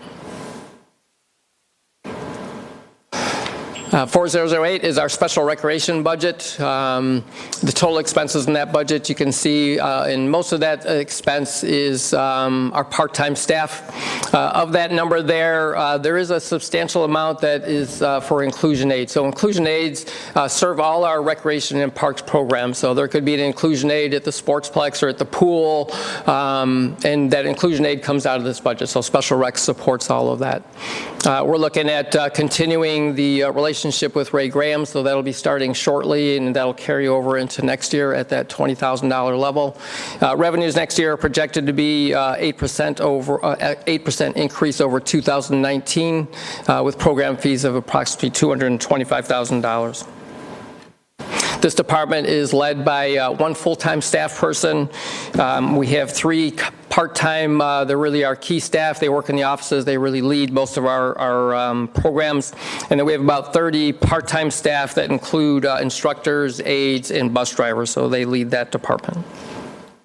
That's our last account. And if there's any questions, I'd be happy to answer those. Thank you, Ray. Thanks, Mr. Ray. Chairman, I have a question. Trustee Radiszewski. Thank you, Ray. I appreciate that. That was a lot. It was a lot. Regarding the events, so I like that you're thinking about, some additional, ways to generate revenue for it, the tiered level sponsorships. I know that we don't have control over the restaurants necessarily, and if they have, proper staff, and that was a problem this year for the taste, but it was very well done. You mentioned about having a beer garden. Have we considered maybe having a tent? And one of our concerts was canceled, but I believe it was Homer Glen. They had an event that same day and they had a tent, and I heard it was packed. So I'm just thinking, maybe that might be one of the solutions, but I didn't see that as a line item for the budget. We have talked about adding a tent. The problem with the tent is they're expensive. And the other problem with the tent is if you put up a tent and you have any kind of lightning, you still have to evacuate it. So it's great for rain, but it doesn't give you really any protection that allows you to continue the event. We have the Civic Center right next door, so we're looking at the Civic Center. What we think that would be the better benefit is just to have that experience in that area so that it draws people who maybe don't want to hear the music. A lot of times what we see at the Taste is that someone maybe doesn't like that band, and so they just go home. So you have that headliner, and maybe they're tired of seeing Seventh Heaven. Sorry for those who are Seventh Heaven fans, but sometimes they're tired of that headliner band, so they just go home for the night. And what we want is we want people to stay through the night, because that's good for our restaurants, it's good for our participation.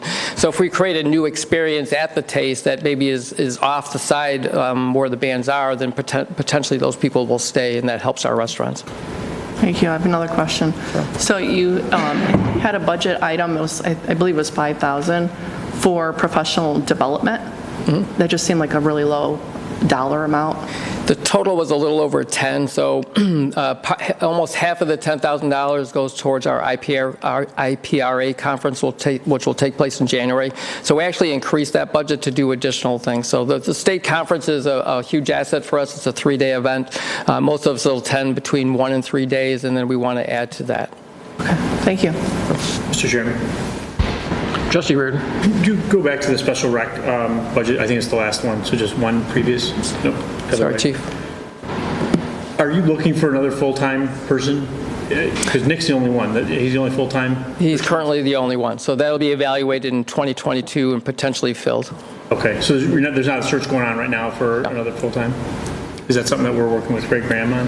That's exactly it. So the money that, because that position became vacated, and that money is helping offset the Ray Graham review, and next steps will be determined once we get that review completed. Nick does a lot, so yep. That's a lot for one person. Yep. Thanks, Ray. Next is the police department.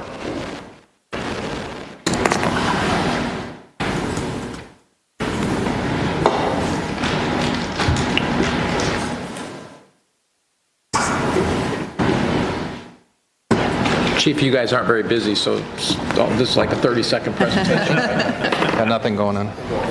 It will be short and concise. The police department is known for developing and enhancing programs. This is one program I'd like to cancel, to be quite frank with you.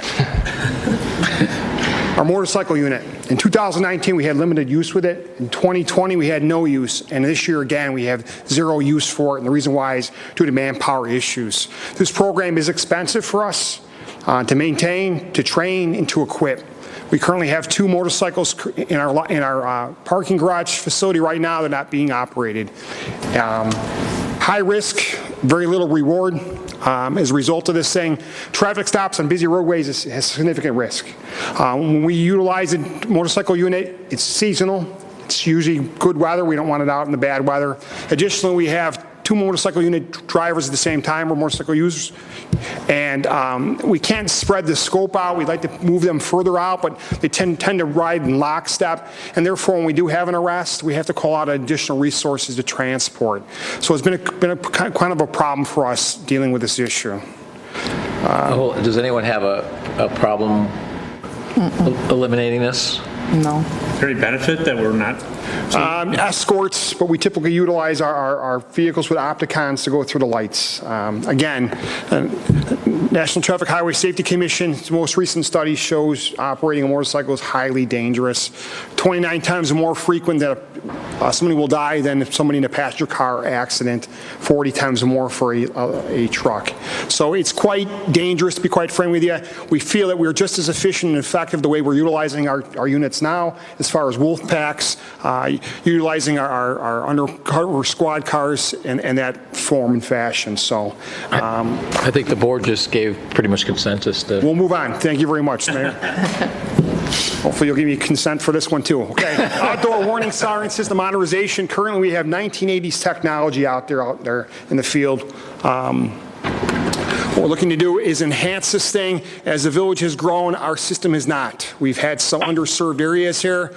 We're looking to utilize encryption to deter false activation from hacking that's occurred in other municipalities. What we like, this is autonomous activation. So if the National Weather Service puts out an alert for Orland Park and it hits our certain criteria for our general orders, it automatically activates. Don't have to wait for a command personnel to go ahead and tell them to activate the warning siren. Addition to that, there's some redundancy.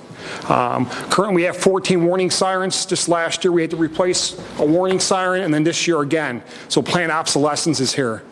Replacement of all wooden poles, they're deteriorating. Again, we've had some poles since 1990s out there. We're looking for an additional siren to address gaps in coverage. And finally, some redundancy, adding some central and secondary control units for our warning siren systems. That that red circle there, that's the area that we're looking to put an additional siren out there to address a gap in coverage out southwest. And this, we met with a consultant, the village manager's office, and myself. from Brand of Communications. He did an assessment for us out in the field, and that should be a shall not exceed amount right there at $463,000. And Orland Hills offered to cover a little bit of that cost? Not quite yet. 911 will cover some of that cost, okay? Okay. There's Sorry, more that of a was quick rhetorical there. comment. Any questions or concerns? Mr. Chairman. Trustee Compass. Thank you, Chief. I think just for the public that's bared with us nearly 2 hours into this meeting, I think one thing I'd like to note is the siren warning system is for when you're outdoors. So I highly encourage all residents to sign up for our Code Red system. You get texts, emails, notification directly to your phones, just as reliable. And to be honest with you, I often notice that a lot faster than I notice the sirens. So please look at that as well, but definitely agree with all this work as well. Great. Any questions? Mr. Chairman? Trustee Katsinas. Just have a quick question about the bike patrol unit. We still have that? We do. Okay. We do. We averagely equip about between 2 and 4 officers per year. Thank you. Anything else? Thanks, Chief. All right, next is engineering.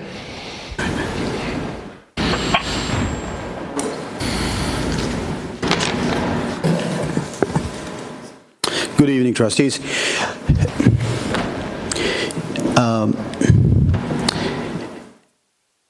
So just a few highlights of our projects that we have done in the last year. You all know about 151st Street. 151st Street is complete.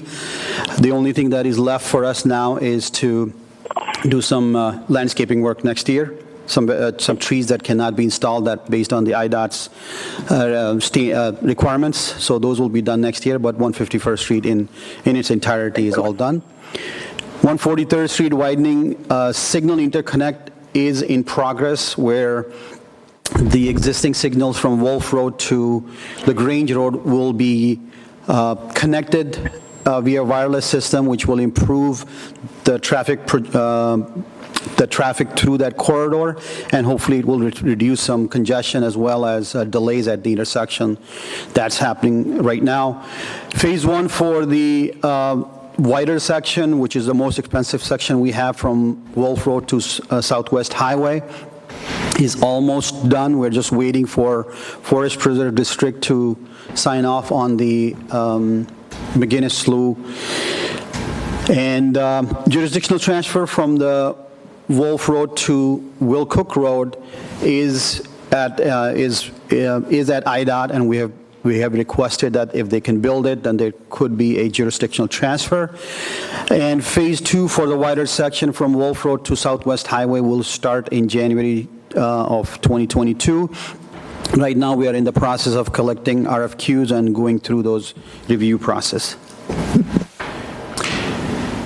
167th Street Bike Path, Phase 1 is complete. Phase 2 is in progress, should be done this year, and then we'll be hunting for money for construction. 143rd Street and John Humphrey intersection is also, Phase 1 is complete. Phase 2 contract was awarded about a month ago, so that will go through sometime late 2023. And in that time frame, again, we will be looking for construction funds for John Humphrey Drive and 143rd Street intersection, as well as the bridge that is currently having some settlement issues that we will be able to replace if we can find the construction money. 104th Avenue Bike Path, Phase 1 is complete. We have about $1.3 million in ITEP funding, and then the remaining funding is coming from Cook County, and then, yes? No, go ahead. So, and then the remaining funding is going to be provided by the village. Okay, so $2.7 million project, correct? Yes. For 104th Avenue Bike Path? Yes. It is Cook County's project? It is Cook County's project. It is a Cook County jurisdiction. Yes. Not a Village of Orland Park jurisdiction. It is not. Just so the public is aware, we have secured $1.35 million in grants for this. Not Cook County securing this, the village securing this, and/or paying for it. That's half of the project already we've paid for, okay? There's over $1 million left. Cook County has graciously told us they're going to give us $500,000. And we have to come up with the rest. After telling us in how many meetings that it's their project, they should fund it, Well, at some point, they should fund it. And so I'm sitting here tonight calling on the Cook County Board to fund this project. They have $1 billion they've been telling me that they want to find a way to spend from ARP funding. This is a shovel-ready project, meets every single one of their programs that they haven't given us a dime for. They got $1 billion sitting there that they can't figure out how to spend. It's their road, it's their project, and we've secured half of the funding, and they can't contribute the other half. It's unacceptable to the people of Orland Park who are the fourth largest contributor to the Cook County's budget. It's time for them to step up and pay the rest of it. They've promised it to us how many times and how many meetings, Kashid? At least 3 that I'm aware of. It's more than those numbers. So it's time for them to pay the rest of it. I mean, $1 billion that you're getting from the federal government, which is our tax money too, that you can't find a way to spend. And you're going to throw it away on garbage. This is a project that connects your forest preserve to the bike path system to get to your other forest preserves on your property. It's pretty clear. It's a shovel-ready project, absolutely. Thank you. So in my presentation a little bit later on, you'll see that we're trying to clear up several projects that have been sitting in our books for, in some cases, over 20 years. So we'll talk more about that. Timmy Creek is one of them.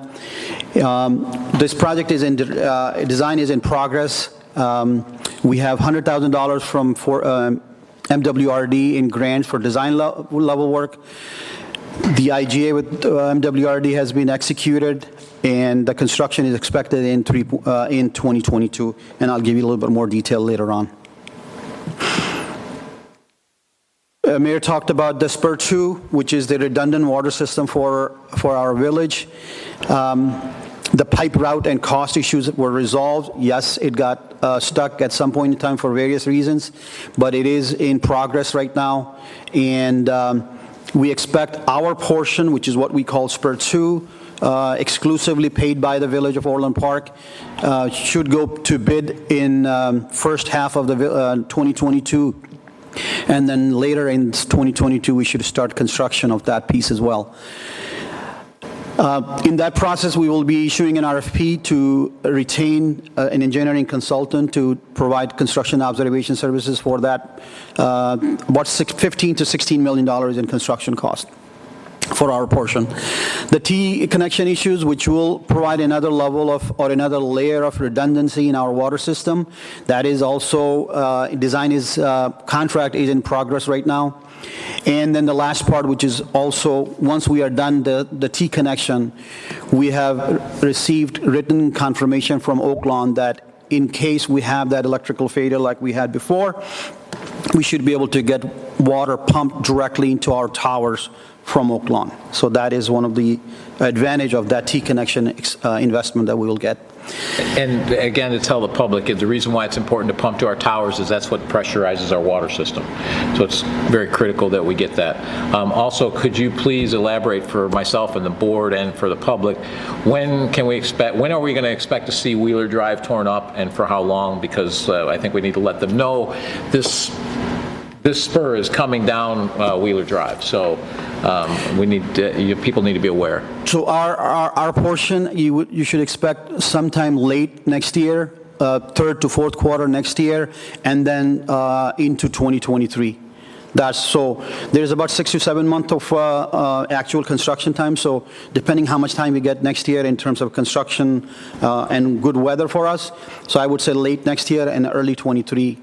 We will be wrapping this up. So they can expect roughly a year or a little over that in actual disruption.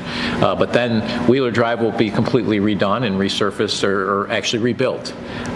So you'll have a brand new road and all of this will be taken care of. So exactly. Vintage Crossing is another long-term process that we are dealing with. It is in progress. We have made some significant progress in terms of design and understanding the issues. And I expect that we will be in construction early next year. We're pursuing several grants from several different agencies, and fortunately, we have been successful in many different fronts. You have seen some, and then you'll see a few more. And then the last piece on that is we are also making improvements in our code, the village codes or so, just cleaning up some improvements in that regard. This is just a list. I'm not going to go through this list that we provided internal in-house engineering services for these projects. As you may know, or all of you know, that the village has moved from outsourcing the engineering review services to in-house engineering services, and we are definitely costing less to the developers, and we are responding in a much quicker way than it used to be before. We still use some of engineering consultants, outside engineering consultants, for specialized work, but most of the engineering work is done in-house.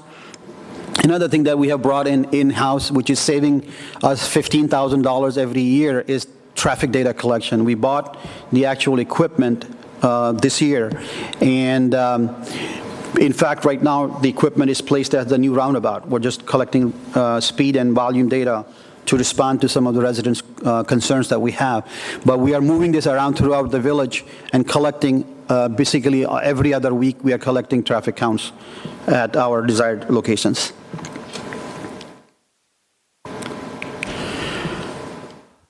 So now we are getting into the 2022 budget initiative. The very first one, as you all know, is our 143rd Street widening. This is also the top priority project for Southwest Conference of Mayors. And this is the project is divided into two sections, just to give you again a background on it. Western section is from Will Cook Road to Wolf Road. That piece of is almost ready for shovel. If we get construction funding, we could be in construction, I would say, in about 6 months or so. That's how close we are. The reason you see Phase 2 at 90% is that IDOT does not approve Phase 2 unless there is construction funding available. So that's the challenge we have. It's about a $15 million section that we need money to build it. And jurisdiction transfer is one way to do it. And then because we have used some federal funds in the design of this project, and then the federal funds allow 10 years for us to build it or acquire property right away. Otherwise, they ask you to give that money back. We'll deal with that at that point, but hopefully before that, either through these federal programs or IDOT will come through it, that they will actually build this project or provide us money that we can build it. Either way, to be determined, but that's the status. The eastern section, which is from Wolf Road to Southwest Highway, is the most expensive portion of our project. It's about $75 million that what we need to get this entire section done. As I just said a few minutes ago, Phase 1 is complete. We're just waiting for Forest Preserve to sign off, and then Phase 1 will be officially complete. Phase 2 RFQ is issued, and we have the RFQ that we are currently reviewing, and Phase 2 will start next year. Our request is that we will be using about $2 million next year and about $2.6 million in 2023. Again, this is an IDOT roadway, IDOT jurisdiction, but the village has been continuously spending money as well as our resources, manpower resources, to keep this project going on. We currently have $1 million in federal grants that we can use, but we are requesting $1.1 million also in addition to what we're talking about for some compensatory storage that many of you are aware of with the details. And so the intent is to use about $1 million from STP fund, which we currently have available through Southwest Conference of Mayors, and then we will be using $2.6 million that we have from Rebuild Illinois Fund. And then the remaining $1 million will come from the village. This has the same issue that we have a 10-year rule that will trigger at the end of 2024, which will put us a little over $2 million that we would be, if we go that route, that would be paying for. And then again, we're searching for funds for construction. We have divided this project into smaller sections also. Congresswoman Newman committed a $9.2 million. That did not come through yet, to my understanding. If that does come through, we will have at least some more money to be able to start some portion of this project.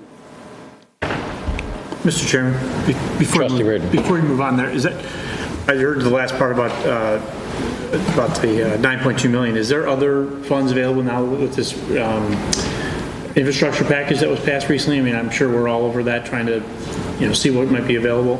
We haven't heard what other funds might be available, but we are very actively, proactively looking for wherever any money that can be available that is suitable for our project. Yeah. I mean, they're touting $45 billion to Illinois. I mean, is that... So the 9.2 million, as far as I know, that's gone away, correct? I mean, So initially, when the infrastructure bill was written, there was allocations per elected official, per congressman, earmarks, and there was a compromise where the earmarks were eliminated, and instead it goes through the Federal Highway Authority, which then goes through the IDOT, and so we have to compete through the IDOT process. But Krashid and his team, they are shaking every bush they can find here just to just to get in. If I'm reading stuff correctly, this is exactly the project that they talk about. This is one the Democrats are touting is shovel-ready projects like this. So I mean, Well, as we've found out, having a shovel-ready project, just like Cook County, right. Shovel-ready, shovel-ready, shovel-ready. We have $1 billion to spend, and they can't even give us, which is 1,000 million. They can't give us the million for doing a project that's shovel-ready. This has been sitting for how long? And we've been fighting for this for how long? And it's the #1 project for the Southwest Conference of Mayors, and has been since the day I arrived in this seat. It's the #1 project for the Southwest Conference. It's such an important project. It's such an important project that Will County, even though none of this is in Will County, has given us support and given us some of the support that they could use for their own projects towards this project, because it's that important for the region. You have Will County, you have the Southwest Conference of Mayors, the #1 project for the whole region. And the state can't find any dollars for it. And we've, again, funded it with the federal government, with grants and everything else. We found all of this money, and they still can't do it. This is the same problem as Cook County, the only difference being it's a higher price tag, but nonetheless, it's a state road. We've even offered to take jurisdiction of part of it, provided that they widen it first, which is what we did with the 143rd from LaGrange to Harlem. So we're doing everything we can, and again, the state is ignoring us, and they're taking all this money that they're getting from the federal government. We'll see what they do. But they should be funding this project, given the fact that the entire Southwest Conference and Will County consider this to be the #1 project in the region. You would think that we'd get some support for it. It is a regional project, as you all know. I mean, it just happened that this 2-mile section is in the village of Orland Park, but it is actually a connection from 355 to 294. And IDOT acknowledges it, but just they have not been able to support that with construction funds. And it's the only section between there, because Will County has already funded the project from Bell Road to State to widen that. It will be the only part of the entire road from 355 to 294 that is not widened. And it's the busiest section. Maybe with an election coming up in less than a year, something will get done. Yeah, maybe.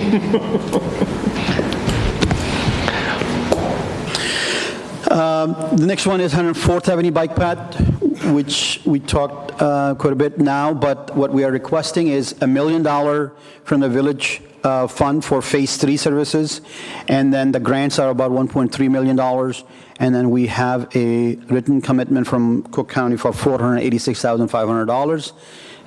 With that, our share will go down to $600,000, but because we have to pay up front, we will get a reimbursement from Cook County. We have to have $1 million available for our project. So that's how this project will move forward. This project will be in construction next year. Triangle development, many of you know that detail, but there's quite a bit of upfront work that we have to do. One of them is utility relocation. There's a 54-inch line storm sewer that we need to relocate. There's 2 water lines that needs to be relocated as well. Metro parking lot, which needs about 250 additional spaces. Altogether, we need $1,550,000 for the parking lot and $1.5 million for the utility, for a total of about $3 million. And then we expect that the new or revised TIF will be the source for this one. 153rd Street and Raviniyavi, this is a new initiative that we started earlier this year. If you look at Raviniyavi from 143rd to 159, that is the only intersection that has not been upgraded. It still has traffic signals hanging on wires or so, and overall there's some ADA issues at that intersection as well.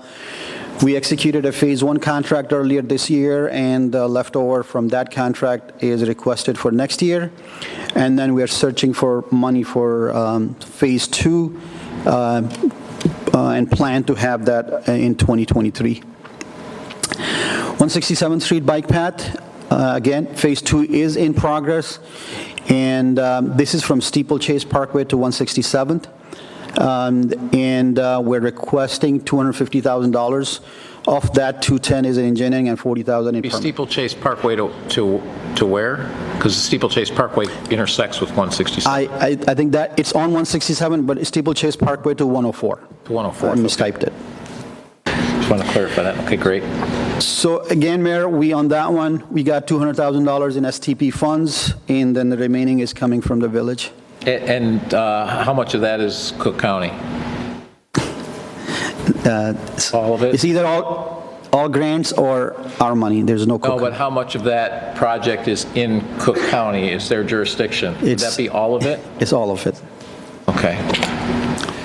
I'm seeing a trend here. Another new initiative that we have is 82nd Avenue Bike Path from 135th to 151st Street. Phase 1 is in progress. We're requesting 102, which is basically the leftover from the existing contract that we currently have in place, and all of these funds are coming from the village.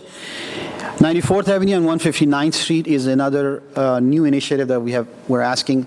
This is our most I would call a dangerous intersection in the village in terms of accidents. And we want to study this and see what can be done to improve the conditions at this intersection.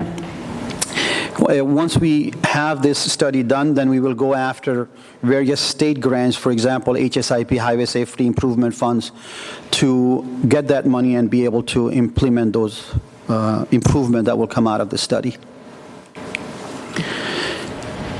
Bike path gaps, we have a grant from DCEO, Department of Commerce and Economics, and of that we have about $80,000 that we intend to spend on anywhere we have a gap between our bike paths. We want to go in and fill those gaps using that fund, which is an acceptable use of that grant from DCEO. The next one is another project that is sitting in our books for a long time. And Ed and I were talking earlier this morning. We would be happy that once this contract is signed. So in this one, we've taken a little bit of creative approach, and we went with a design-build approach instead of a design-bid-build. So this way, it will be a little bit quicker. RFP is in progress right now. We are actually reviewing it. We'll bring that project to the board in the month of December. And the obligation is that we received $2 million from IDNR to buy and make improvements at Stellwagen. And now it's an obligation for us to make some improvement at Dr. Marsh, and which we will do. Our request is for $660,000. All of that money is coming from the village. Grassland drainage improvements, as you know, in 2020 we had some 2019 severe storm issues in grassland, and we have worked with about 11 or 12 homeowners, and we are reviewing their backyard and side yard swales, and then those will be improved at those homeowners' expense. We are just coordinating the details. Once we are done with those, then there probably are some gaps that we have to fill in as a village, which is why this money is left there, and then hopefully it will address the flooding issues in the grasslands. This one is there are several projects where the work was done and we owed money to IDOT, but they have not sent an invoice yet. And for example, LaGrange Road is sitting in there. 6 or 7, 8 years have been passed and we're still waiting for a final bill. So all of that collectively, you can see the names of the projects.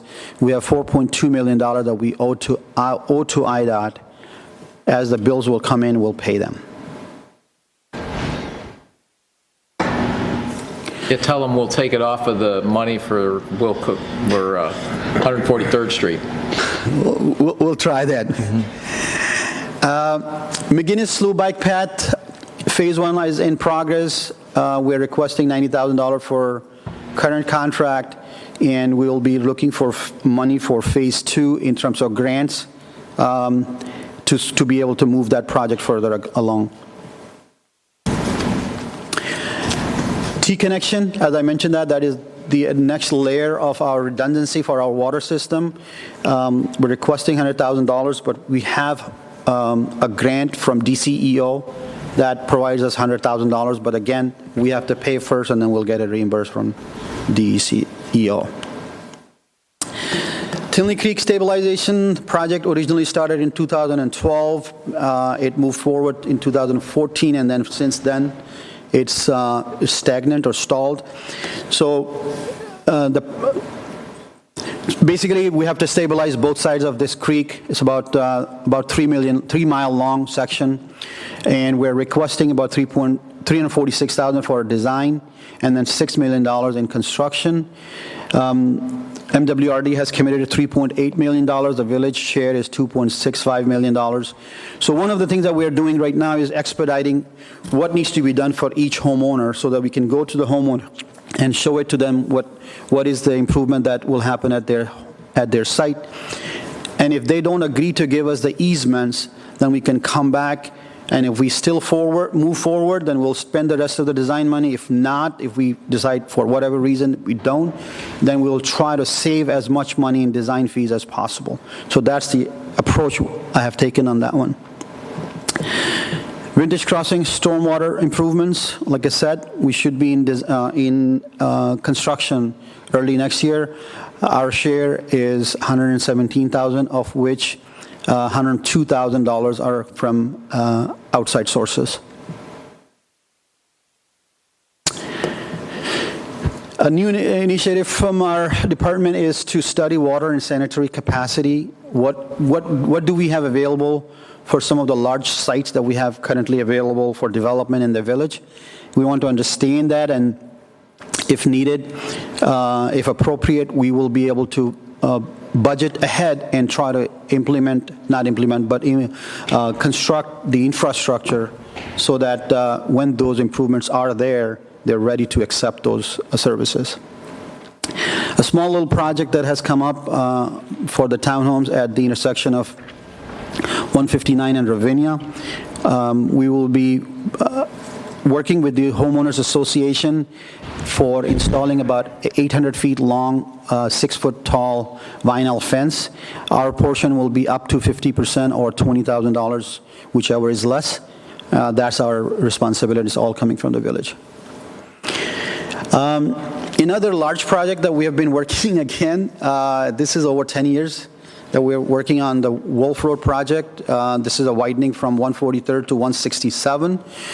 This is currently in contract with AECom, and we have $155,000 left in that contract. We're actively searching for Phase 2 money on it. It will be quite a challenge for us, especially when we are hunting money for 143rd, but we will work on it.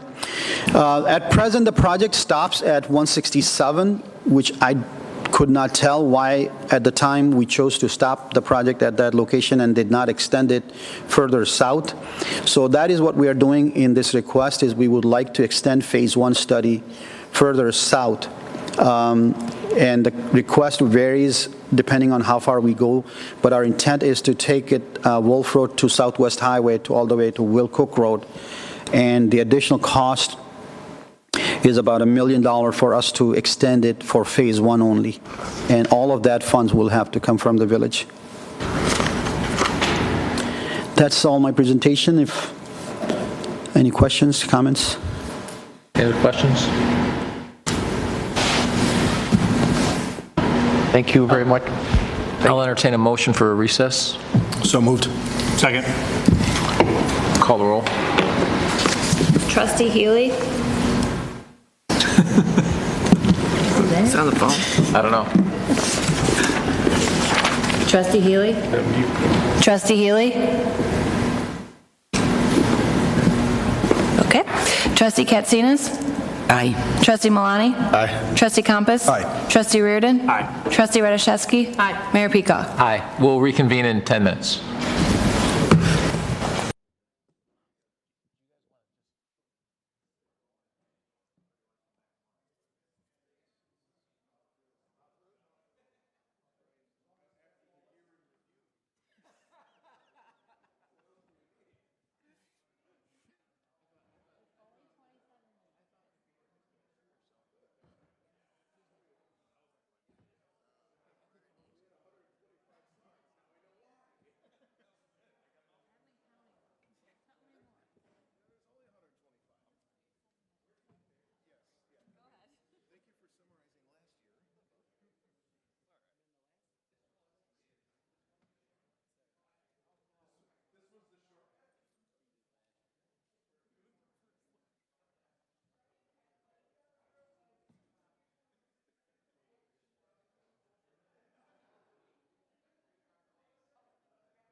are in like, I should have grouped them together, but I grouped them in three main things. My dad swears by the rule of three. He organizes every speech, every presentation into groups of three. And he calls it the rule of three. And he's like, if I ever try to practice something with my kids, he's like, there's not three. There's not. Dad, I mean, not everything. He's like, yeah, everything. You make everything into threes. Supposed to run after the log. What's your, are you 708? How come everybody didn't bring like other staff members? Jake Quillen. Jake Quillen. No, Jacqueline. Hey, A-Rod. I know. It's subconscious. Right. Just signal. Just some kind of. Mine are all pictures. Yeah. Mine's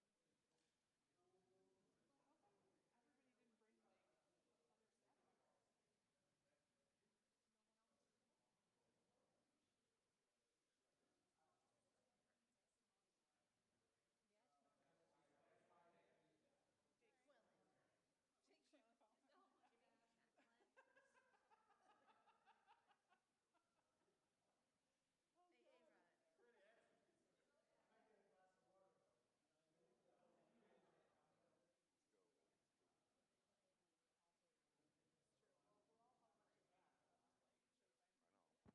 pictures. Here's your pretty stuff we did.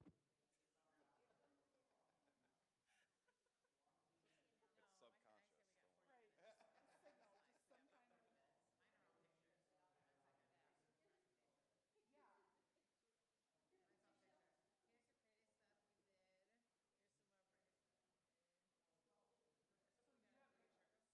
No, I put the effort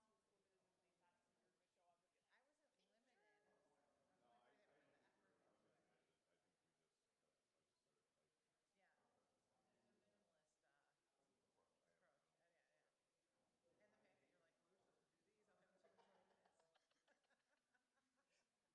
And the fact that you're like, well, we're supposed to do these. I'll have to check in 20 minutes. Come on. That's not exactly how that happened. Pretty accurate. I was. Like I hate to say that in this day of the morning of. I think he has to watch this whole thing. Hey, Trustee Healy, are you still here? I am still you don't here. have to tell me. I heard it. Here? That's beating a dead horse to a certain extent. Hello. I swore I heard him. Oh. Yeah. Ooh. This one's over. We got 10 that aren't. All right, 25, 30 slides we got. No, I do.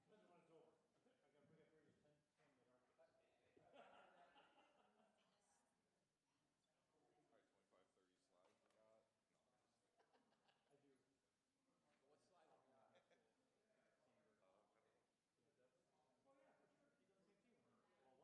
got? Oh, yeah, for sure. You got the same team. Well, one of them. we're on 90 of. Bill Healy, are you there? I am still here. Okay, just want to make sure we're going to get started here in a minute or two. Okay, Dave. Is he here now? He's here. I don't know where he was before, but. He was recessing already. Maybe.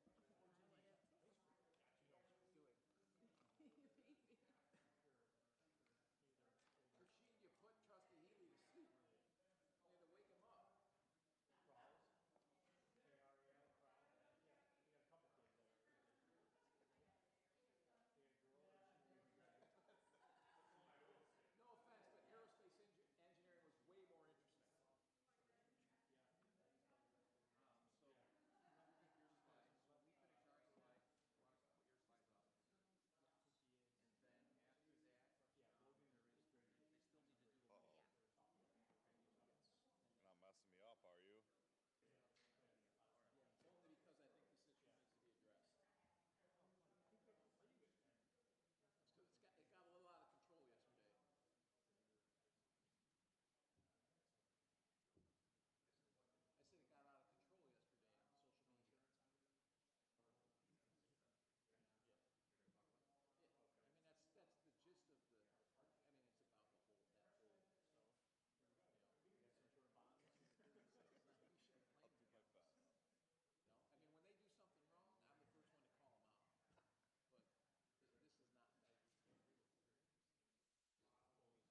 Trustee Compass? Aye. Trustee Katsinas? Aye. Trustee Healy?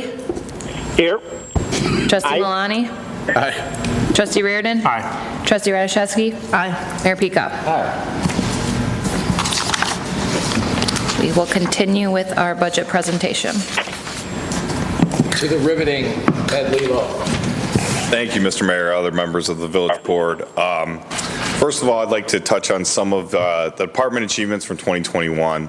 With the addition of an economic development coordinator in the 2020 budget, one of the things that the department is pursuing is an accreditation through the International Economic Development Corporate Council to assure that this new position and this new function that we have, that we are following the best practices and continue to do our best to attract and retain the businesses in Orland Park.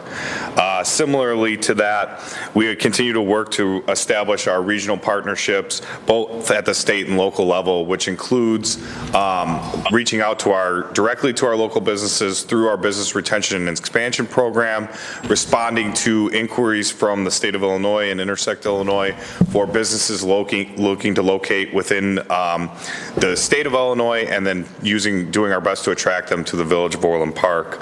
Finally, one of the things that we focused on and will continue to focus on is streamlining our processes so that we can provide better services to our customers. In this instance, in 2021, the Village Board approved a new development review process that we have currently implemented. We've amended our development review submittal process so that the village themselves can collect the fees owed in a more efficient fashion, and we've implemented a new permitting process, which includes all the permits being submitted online. To continue with that, we've had over 100 plus new businesses to open in the year 2021.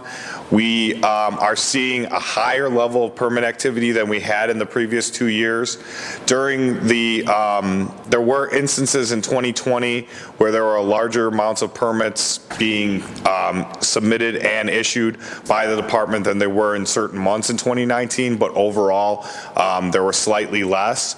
But as of November 2021, we see 3,973 permits being issued and a total for 2020 being 3,681.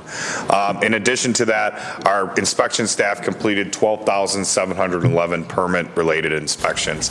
So I'd just like to take this opportunity to thank my staff and the hard work that they put in. There was definitely a lot of flux in the past couple of years. We've lost some key positions, but they're still functioning at a high level, and I think those numbers serve to prove it. In addition, we continue to look at our codes and our requirements to continue to remove some of the restriction or enforce the types of rules and regulations that the village board sees fit. And again, we worked with the school district and other taxing bodies within Orland Park to offer an impact fee update for the village and its taxing bodies. Some of the more notable projects that were completed that the village board is aware of, but just to bring again to their attention, is Stan's Donuts opened in 2021. Angelo Caputo's Fresh Market had a relocation and filled a large vacancy of a former Burkott store. Moran Family of Brands not only brought a new office tenant to the village, but they generate a significant amount of sales tax. So some of the efforts we previously talked about in expanding our economic development efforts and getting the right types of incentives approved have helped us attract and retain some of these businesses. We will continue to see activity at Orland Ridge in residential development.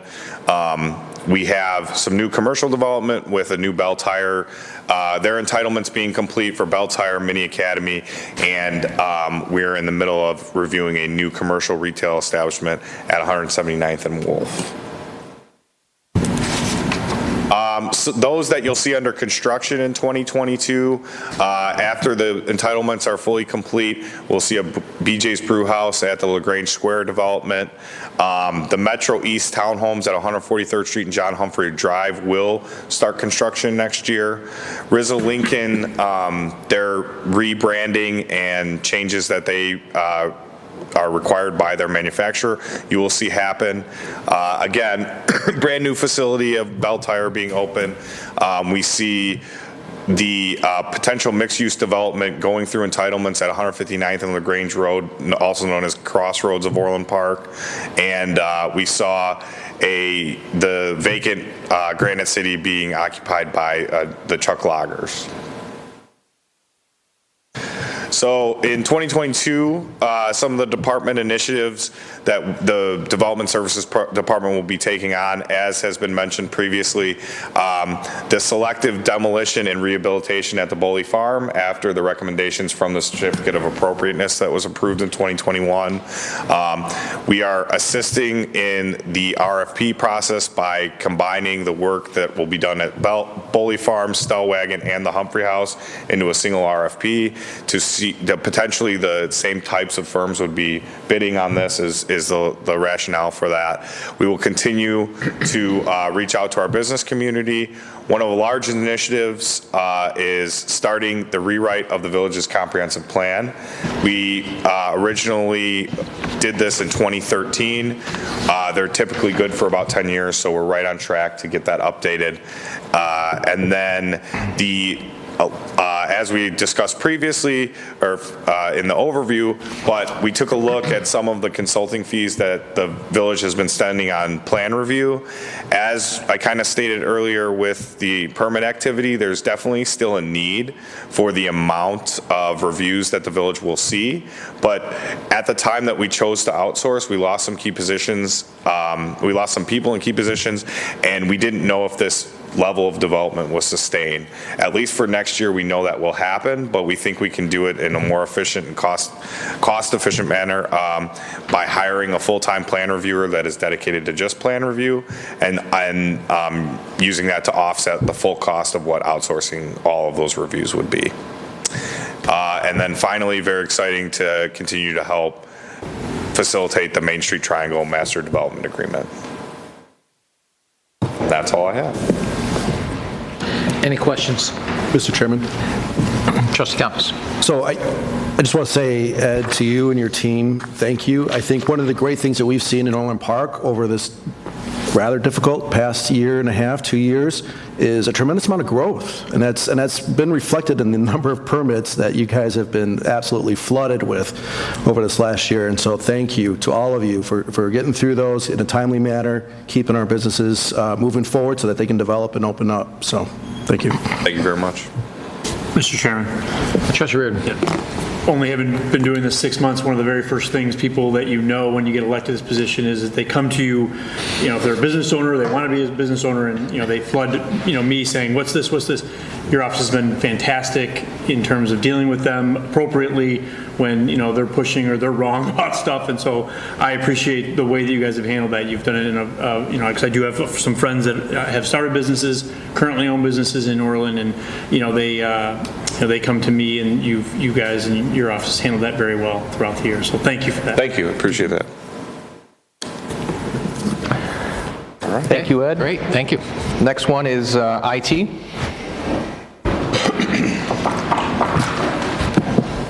Thank you, Mayor and trustees. This is the most exciting presentation. I know you can't wait for this one.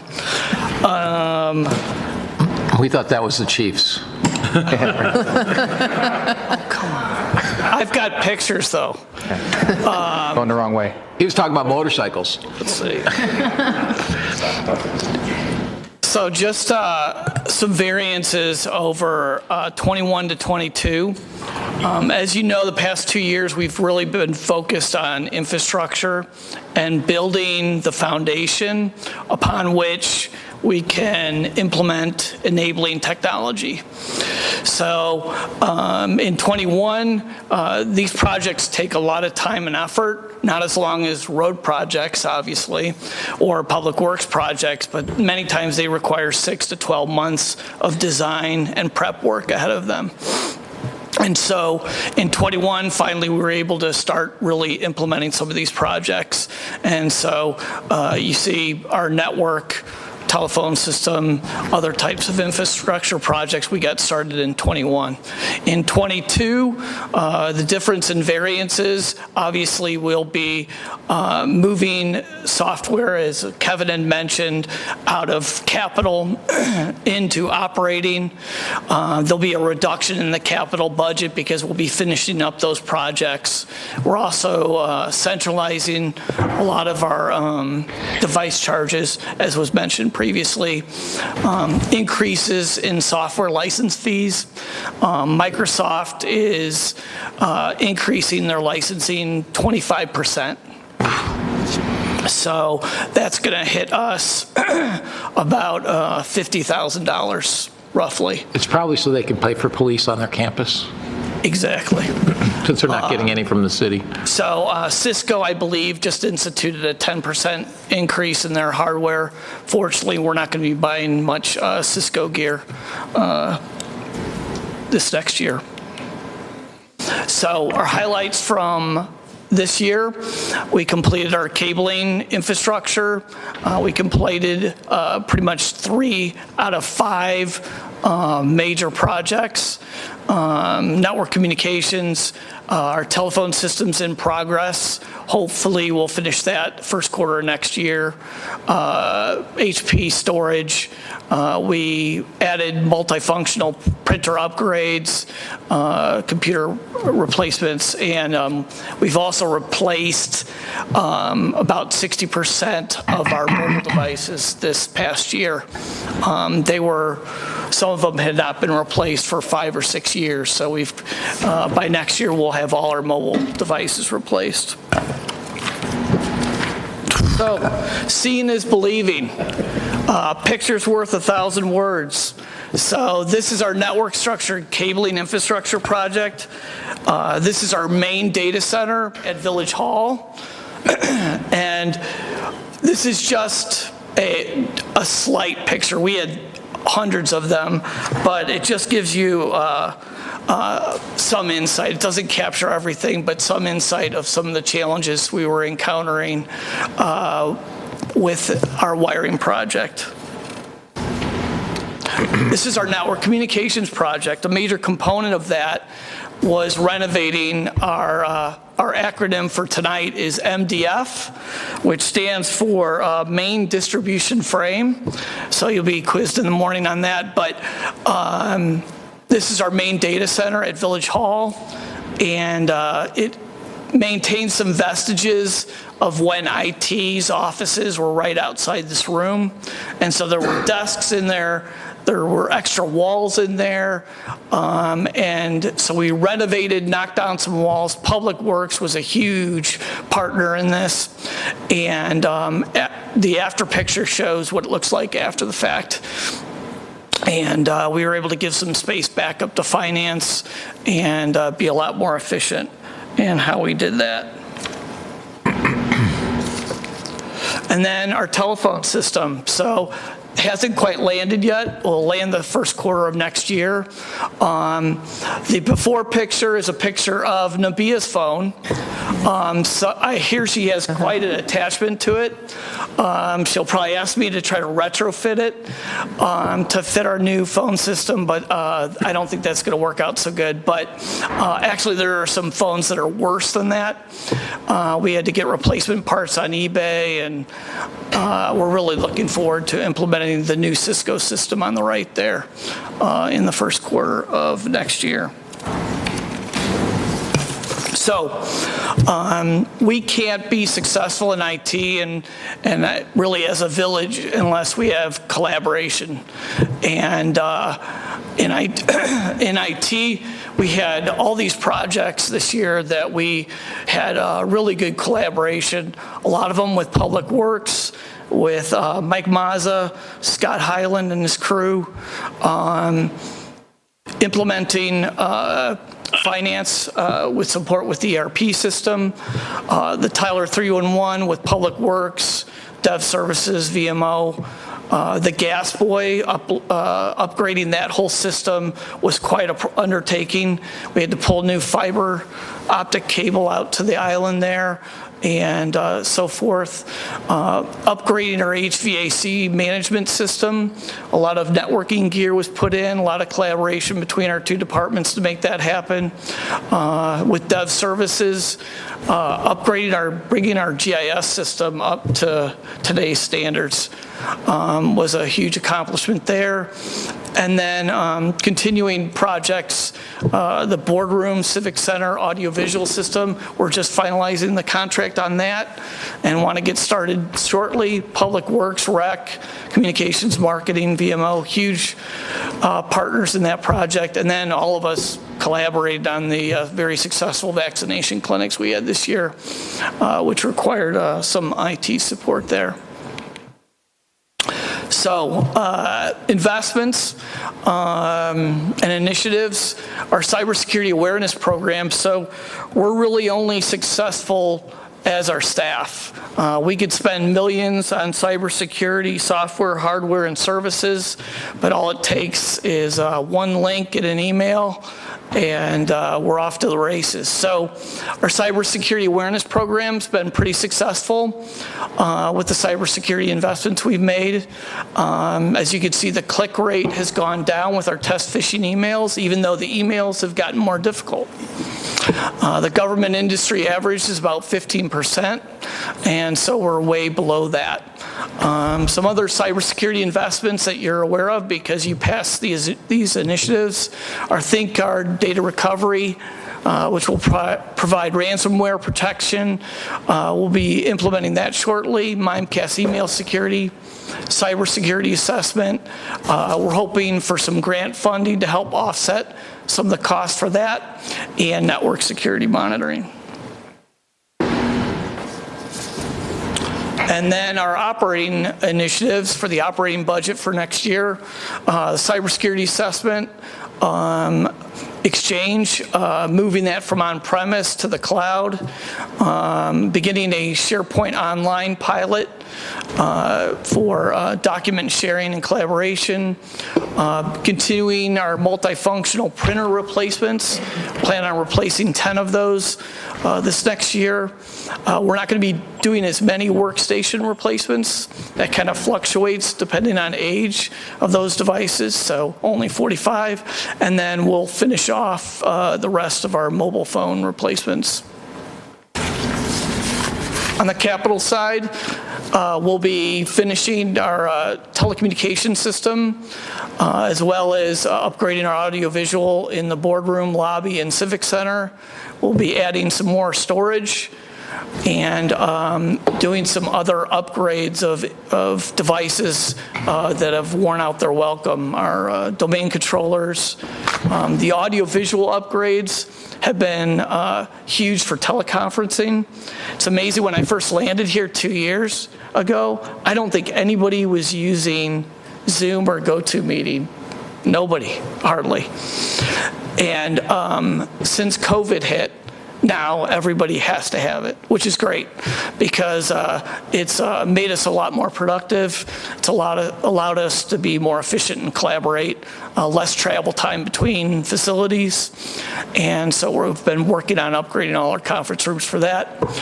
Plotters are at least, some of them are 7 years old at least, and need a replacement there. And then our GPS geolocation devices. So in order to enhance our GIS databases and make sure we have our infrastructure properly located, we need those devices. So, and that is it. Be welcome to answer any questions you may have. Questions? Mr. Chairman. Trustee Malani.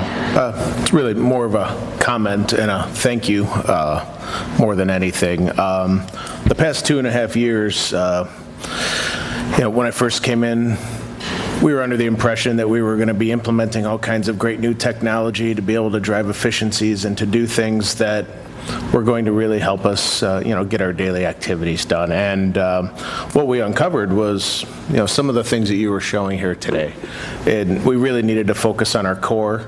It looked like we had kind of kicked our infrastructure needs down the road a little bit, and we've spent quite a bit of money and quite a bit of resources to get us to where we need to be today. If you look at the picture of that phone, that company went out of business in 2006. So, definitely some upgrades need to be done, but I think it really opens the door for us now. We're getting a solid infrastructure, and we can focus on driving efficiency. We can focus on providing new services to our residents, and I think that's a good thing to see here. So I appreciate the hard work over the last couple of years, and looking forward to the rest of the things that are here to come. A team effort. Thanks. Any other questions? Okay, great. Great. Thank you. Oh, Ed, by the way, 2006, yeah, we know. You were still in college. Let me have the keyboard. What's Lucy?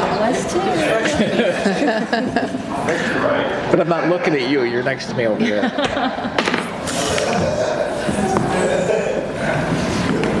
All right.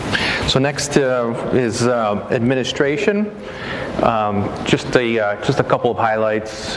We've completed the merger of the clerk's office and the village manager's office. Those were separate budget items, and that's done. The website was successfully completed, and we'll be able to talk about that here in a little bit. We've completed our village-wide community survey, and we will have our senior survey complete here shortly. One of the initiatives was, and Dave mentioned, was the 311. The website version of the 311 is up and running, and our 311 app will be up and running here very shortly. A lot of work has gone into that with Tyler. Some of our ongoing initiatives, the recodification, which the village board approved, we should have all of that completed in 2022, and that's going along very well. A number of departments have mentioned it already, is accreditation, and we are doing accreditation across the board. It's a best practice, and once we complete across the board accreditation, then we will be seeking ISO accreditation for the organization. It's only a handful of organizations have ISO accreditation, so it would be something very well received. I mentioned the strategic plan, the 5-year financial plan. That's going to happen in 2022, and our comprehensive staff training and development program is ongoing. I will turn it over to Nabia now. Good evening, Mayor Pekow, village trustees, and Deputy Clerk Snod-Smith. So as George said, we completed the complete upgrade and redesign of our old from our old website to our new website. I believe the old website was completed in 2012. It was kind of clunky. It served its purpose, but it was really hard to navigate, and I think it's kind of like a big old home where it had too much stuff in it. So when we moved over, we cleaned up stuff, we kind of Marie Kondoed it, and now it has just what we need in it. Everything's organized. We had 9 publications made available in 2021, most of them in digital format, but our senior newsletters were in print. Which is great because we're reaching those senior demographics, over 10,000 strong at this point. And then we, along with the new Granicus website, we also implemented their Gov delivery platform, and we've captured 5,000 new subscribers digitally, which December 1st will be our first village-wide newsletter using that service. And then we also have our Orland Park Perks app, which is up and running and growing daily. As you can see, our old website, which was pretty but non-functional in a lot of aspects, but the new website is up and running, as I said, and we're getting really good feedback from the community about it. Our 9 publications included some of our financial reports, our senior publications, which I said are in print, our police annual report, and our village budget and brief. Moving into 2022, we'll go from 6 senior newsletters to 4, and we will also implement a print version, which I'll talk about in a minute. of our regular newsletter. New this year, when residents moved into the village in the past, they received a packet, a literal manila envelope stuffed with brochures and information about the village and utilities and programs. So we sought out to simplify that and create something that when a new resident came to Orland, they could open this up and have everything at their fingertips in a tabbed, clean version. So that's finished and actually getting printed this week for distribution. These will only have to be printed once every 2 years just to switch out and update, and this will be a nice addition for new residents when moving into the village. We've switched permanently to mostly, 99% in-house videos. This year so far, we've produced over 100, including full-length videos and social media, servicing all of our departments as needed. We probably create about 1 to 2 videos per day on average, and large project videos, I think we did about 12 this year. Looking forward to 2022. We're going to keep doing everything that we're doing with social media, print, and trying to improve communication with residents and businesses. We've noticed with one of our surveys, there was a concern about getting information to people and transparency. So one way we're going to try to combat that is we're re-implementing the village's printed newsletter. So that will go out quarterly as it used to in the past, and will go out to all addresses within the village of Orland Park, and starting with our initial budget and brief, and then 3 other. When we're changing the name from the Orland Park Public to just a general Village of Orland Park newsletter. Any questions? The one thing I'll note on there is the transparency thing. I noticed it said perceived transparency because I don't know how much more transparent we can be. I mean, I know we probably only have 60 people watching this budget meeting, but it's not like the information is not there for everyone to see, and we make every effort on this board. And I know that 3 trustees, that was again the first action we took on the first board meeting was to video these and live stream these, which was blocked before. So we're doing everything we can to get the information in people's hands. If they want it, it's definitely there. So there, the rule in my department is if it's not available in 3 different places, then it's not available. So it's all out there. Mr. Chairman. Trustee Compass. So I know I've mentioned this once before, but I just want to say thank you, Nabiha. It's been kind of fun to watch the evolution on the technology side for communications as well. I remember back in the day we were holding the phone to record the village board meetings when I was still sitting in the back. We've come a long way from them, and now we've got drones, and the video production is excellent. And as excited as I am about the digital side, I'm really happy that we're putting more investment in the print side as well. I know that there's a pretty significant size of our population that's what they're relying on, and we've seen local papers go away and they're not getting as much information. And I think maybe that's where some of the feelings or the sentiment is. It's not because we haven't been transparent, but it's because the information isn't as delivered to them in the form that they've been accustomed to in past years. So really happy to see that and looking forward to what's to come. We're excited about it too, reaching people in print again. I think that's an important point about there not being anything in print. I think losing the Prairie and the coverage there was pretty fair, and now they've resorted to some other platforms that never come to these meetings, don't sit here, don't interview anybody, and they just spew whatever they spew. We had really good coverage from the Prairie, I thought. I thought John did a really nice job of covering us very, very fairly, and it's unfortunate to see that go away because I think we got a lot of good information about Orland Park inside that newspaper, so it's unfortunate. Well, in the meantime, we'll do our best to make all that information available. And we appreciate everything you do. Thank you. Mr. Chairman. Trustee Katsinas. I just wanted to echo that. Nabia, you're here early in the morning at the Turkey Trot, 7 a.m., and in the evenings and weekends at village events. So I know Parks and Rec, police are always there, some public works, but so are you. We greatly appreciate you sharing what we're doing with the public, and you do an excellent job. Greatly appreciated. Thank you. My pleasure. Thank you. All right, thank you, Nabia. Next up is Human Resources. Denise. Thank you. last but not least? Finance after this. Oh, okay. One more. Almost there. Thank you. Good evening, everyone. So HR is made up of 4 professional HR staff. That's myself and 3 additional staff members, and we service the needs of about 500 full-time and part-time staff, as well as about 200 seasonals. So we tried our best to help recreation, development services, IT, police, all of the departments across the board. The pandemic didn't really stop us last year. I mean, we really tried to move forward with a lot of the training and development initiatives that we had, and you've heard that theme across the board this evening as well. So there are a lot of different things that we were involved in with regard to the leadership development program, as well as other online and customer service training needs that we identified were integral to commitment to the village. So in addition to those, we worked on a performance evaluation program. We updated the evaluation tool and modified that for the evaluation and merit program. We also worked on successful transition of deferred compensation vendors.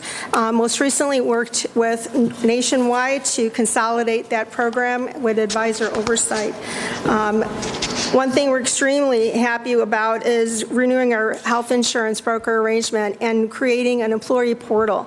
We're right now in the midst of open enrollment, and we're receiving and taking in all the feedback from all the employees as well as retirees and anybody who's actually engaging with this portal. The idea is that the portal is going to be used for all new hires as well going forward. So we're extremely excited about it and have a lot of ways to go yet, because it's still a new document, or excuse me, a new program for us. The vendor is working with us going forward so that the program will have a lot more feeds into the Blue Cross system itself, so it'll be a little more self-service. We worked on completion of negotiations with the outstanding collective bargaining that expired in 2019. We're happy with that. And then the next one will probably be occurring in 2023. HR also collaborated with village managers and communications in creating and distributing an electronic delivery of a newsletter for employees. And that's something that I didn't put up here, but it's really something that is extremely important to help enhance employee morale and engagement across the board. And so we'll be working on more of those initiatives in 2022 to refocus on department highlights and employee anniversaries and recognitions. Some additional initiatives, we're working on continuing that leadership development program, our personnel manual update, which hasn't been reviewed since about 2008. We are nearing completion of our edits. We'll go to the manager, and we anticipate coming to you back in Q1 of next year. Power DMS is a huge resource that we're going to be using. We are near completion as on all of our internal back of the house type of work. And we'll also go live anticipated Q1. And this document repository is going to help us as we move forward with all the accreditation that we're working on across the board. We're also working on an employee recognition program anticipated for next year. That's going to focus on recognizing employees for their contributions and really showcase their talents by the department. We'll ask the mayor to help us present some awards to those individuals through some sort of a program, perhaps a luncheon event. We're also addressing some staffing issues that we're facing and trying to come up with some creative recruitment ideas, looking at increased presence in the market, looking at career fairs, job recruitments, college recruitments, and department-specific type of organizational advertisements, such as APWA, for example, for public works, and recreation and programs. Those are higher advertising costs, but those are really going to help us move forward as we're trying to recruit talent going forward. Lastly, one more. The NeoGov project, that's also going to go live next year. We're working with finance as well as all the departments to really create some significant progress in the coming months for this ERP. That's really going to move us forward as well. The NeoGov project, in collaboration with the Tyler Munis project, are going to move forward in terms of training with the various modules, as well as employee portal for payroll, as well as housing employee data. We anticipate the phase is going to require some transition. There's going to be some duplicate processing for a bit of time, but we look forward to the improved processes overall that that's going to afford to us. That's all I had.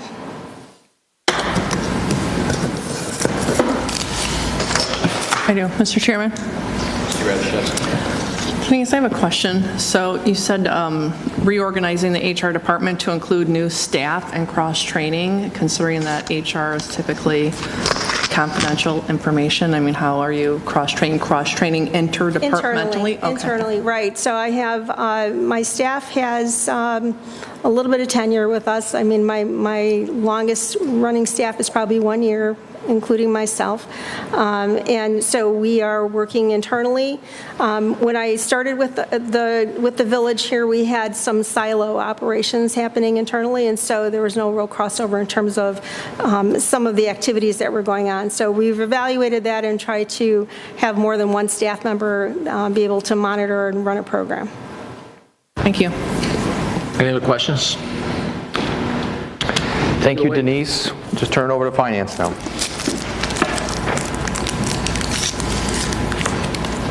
Got to go over here for the clicker. Thank you, George, and thank you to the rest of the management team and all your departments going through this whole budget process and meeting me in conference room A, which was my office for weeks at a time for all of our meetings.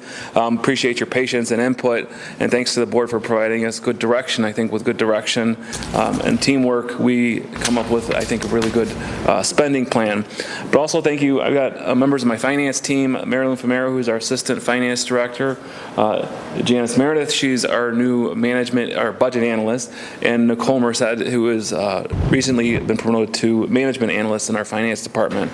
We do really have a rock star team in the finance department. The amount of, or the way they handle the customers and the amount of calls that get escalated up to my level is very few, because they are just rock stars, and I appreciate everything that they do on a daily basis.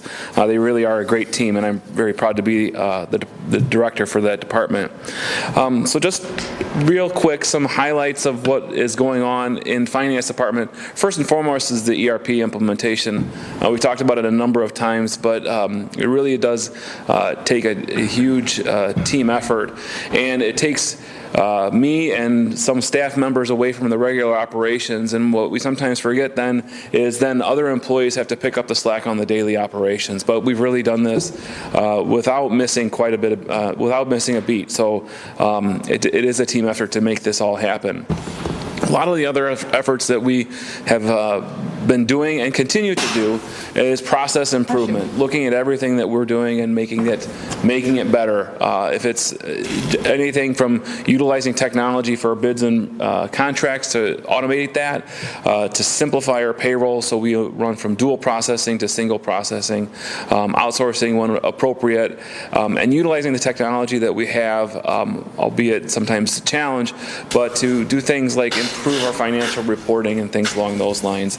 And also, I'm pretty happy about, and I think departments were with using ClearGov as our digital budget book and capital project platform so that we can be more transparent and show things in a different way. So some of our goals and objectives are things that are going to happen in 2022 in the finance department. We want to continue to be a GFOA Triple Crown winner. We think that's the crown jewel for the financial reporting in finance department world. Obviously implement, finalize the financial side of ERP implementation. We're very excited about that.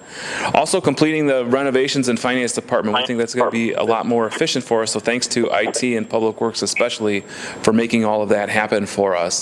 Water rate study, things along those lines. And also the projects that's been years in the making is this financial plan, incorporating all the planning efforts that have been going on and putting them into one document. We think that will be a great planning tool for us to map the future for us.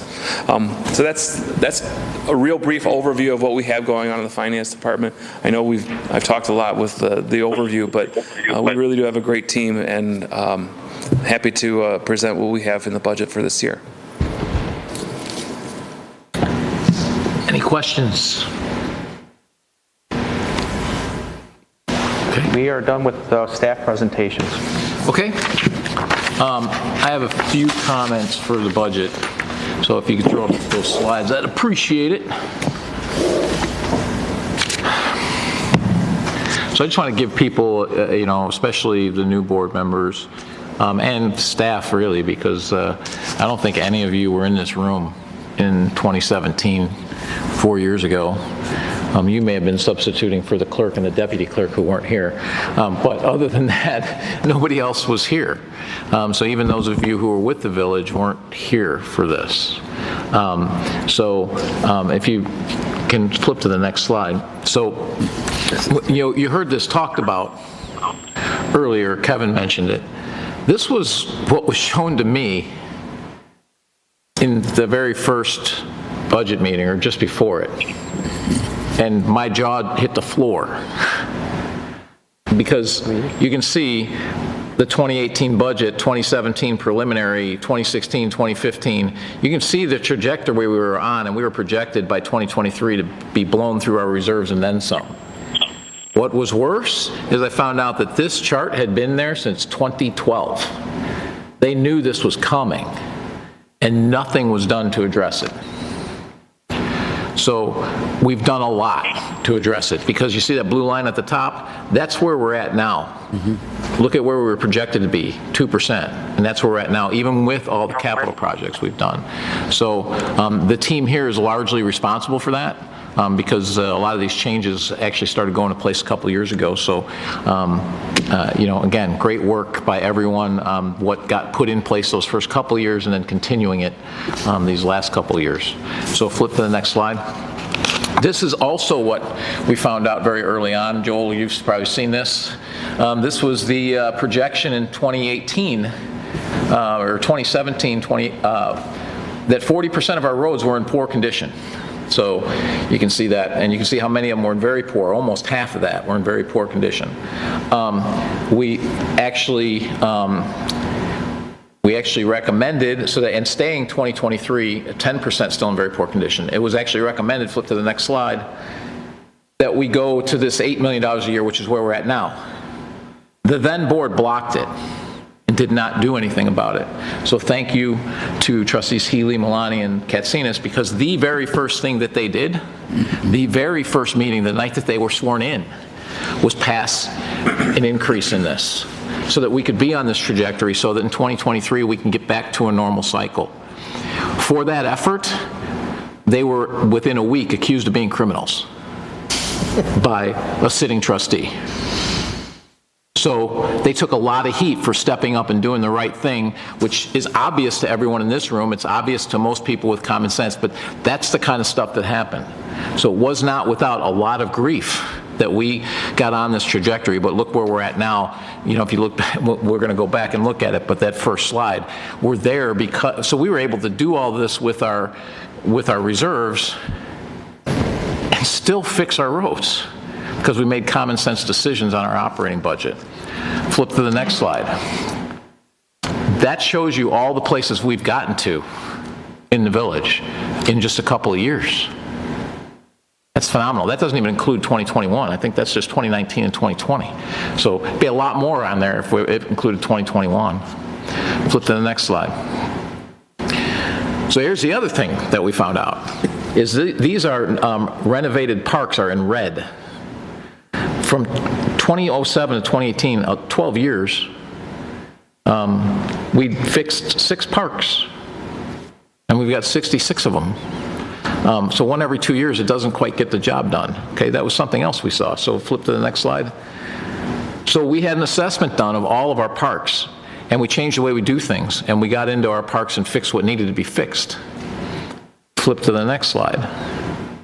So in 2020 and 2021, because it took till then to get those things approved and put in place. Oh, by the way, they also blocked, the board at that time blocked spending more money on parks and blocked John Humphrey complex, fixing that. So that was put off for 2 years. So in the last couple of years, 16 park renovations, 6 in 12 years, 16 in 2. And John Humphrey, a major one. Yes, we put more money against it, but we put more money against it and still fixed the budget and fixed our future. Flip to the next slide. So that goes back to what we were looking at. So we were able to fix all of those things and get ourselves to that reserve level because of the decisions that were made. So the decisions that we made, we reduced our operating budget. We took $52 million of debt off of our books. We reduced our full and part-time employees. We improved a lot of efficiency, as you know. We weathered COVID, which was no small feat. And yet we still made all those investments in roads and in parks, and now we're doing the buildings this next year. We're finally getting to that, and we're finally catching up on our vehicles. Because as we saw, they're at 14.9 years old, because they were in the same shape our roads were and our parks. I can't emphasize enough that putting the right people up here and in office everywhere throughout the country keeps government focused on what it's supposed to do, and it can pay great dividends. It didn't take us long, and we did it through COVID. 4 years, and we were able to fix this. 4 years. Now, it helps that we have a strong village, and we have a strong retail base, but it couldn't have been done without making those right decisions. We could have been going right down that same path. So it's important to have people that make common sense decisions. It's important to put people in all those positions. Look at those results. I mean, it speaks for itself. Making good decisions. We were able to put over 10. We were able to take over $10 million of extra reserves that we weren't even supposed to have, and put those to capital projects like buildings for next year. And that doesn't even include that $8 million of those projects were projects that were also ignored prior to any of us being on the board floor.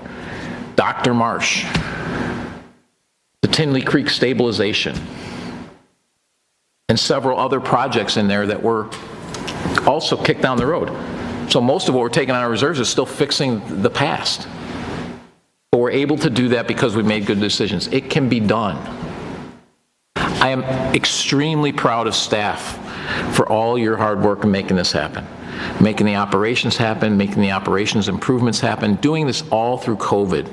And I'm incredibly proud of our board as well for the hard work that you took, and for the three of you who took a bunch of arrows your first year in particular to get here, because those were not easy decisions. I mean, you did it on your very first meeting. You took the shots on your very first meeting because you knew it was the right thing. So I can't emphasize enough and thank you all enough for putting us on a positive trajectory that benefit the people of Orland Park, and it's what they deserve. So thank you. I will entertain a motion to adopt the resolution entitled Resolution Determining the 2021 Tax Levy in Compliance with the Truth in Taxation Law. So moved. Second. Any questions or comments? Call the roll. Trustee Compass? Aye. Trustee Malani? Aye. Trustee Healy? Aye. Trustee Katsinas? Aye. Trustee Reardon? Aye. Trustee Radiszewski? Aye. Mayor Pika? Aye. Motion carries. Is there anyone here to speak tonight? Okay. Board comments. Is there anyone on the board that has any comments? Mr. Chairman? Trustee Compass. I'll keep it short, I promise. I just want to say thank you to George, to the directors. I know it's been a long night, 3 hours here. Presented a lot of material. I want to assure you, at least from my perspective, and I think this is probably a sentiment shared by all of us, we read through it all. You know, the budget binder, everything. We know the amount of hard work and effort that you put into this. We appreciate the time and the dedication that you have. We want to make sure that we understand it as well, and so these 3 hours are very well invested. I know it could be tough when you're sitting there listening to someone else speak about their departments, but we appreciate it all. Thank you. Anybody else? Any comments? Thank you. I'm going to close with some comments just because I think they need to be made based on an incident this weekend. There was an incident in the Sky Zone and Gizmos and Carson's Home Goods, which isn't there anymore, parking lot, and it led to a lot of negative comments towards the businesses on social media. However, I encourage everyone to wait for investigations to be completed before attacking our local businesses. Trust me, What you're hearing from your neighbors or on social media probably isn't accurate. As you're all aware, by now you should be, I have no problem calling out businesses or holding them accountable for inappropriate actions. We've held businesses accountable when they've had too many people in their building, creating a dangerous environment, when they've overserved customers, leading to dangerous activity for the public and for our police officers, and most recently, businesses that refuse to sign complaints against those that steal from them. We hold them accountable. On the other hand, our local businesses shouldn't be attacked because of actions they have no control over. In fact, I encourage you to remember, these businesses are victims of these actions just as much as we are. They do not deserve to have their businesses destroyed via social media. Instead, let's put the focus on the root causes of the recent issues throughout Chicagoland. The Cook County State's Attorney, our state legislators, our congressmen, and our governor are all to blame for policies that have put our citizens at risk. The Cook County State's Attorney has refused to prosecute violent crimes time and time and time again. Far-left politicians are pushing to defund the police and support those that attack our police. The Cook County and state jails have been emptied, putting violent criminals on the street. Our borders are a sieve. It allows criminals and drugs like fentanyl to pour into our country, and make no mistake, they make their way to Chicago. Springfield politicians pass laws like HB 3653 that emboldens criminals, criminalize policing, and puts our residents at risk. There is an effort to allow violent criminals to walk free while awaiting trial. In fact, HB 3653, when fully enacted, will do just that. It is no surprise that criminals are emboldened. There have been 6 times as many children killed by criminals with guns in the last 11 months as there have been children that died with COVID in the last 21 months in Chicagoland. Random shootings have taken the lives of many innocent victims, including one of our residents.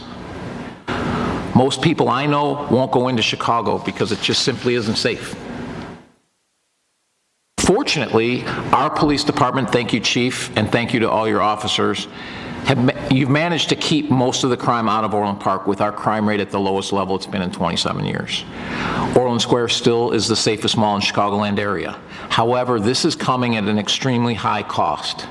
It costs a lot of money and resources to keep the entire village safe. But more importantly, it takes a horrible toll on our officers that are working at an extremely high operations tempo, and that cannot be sustained forever.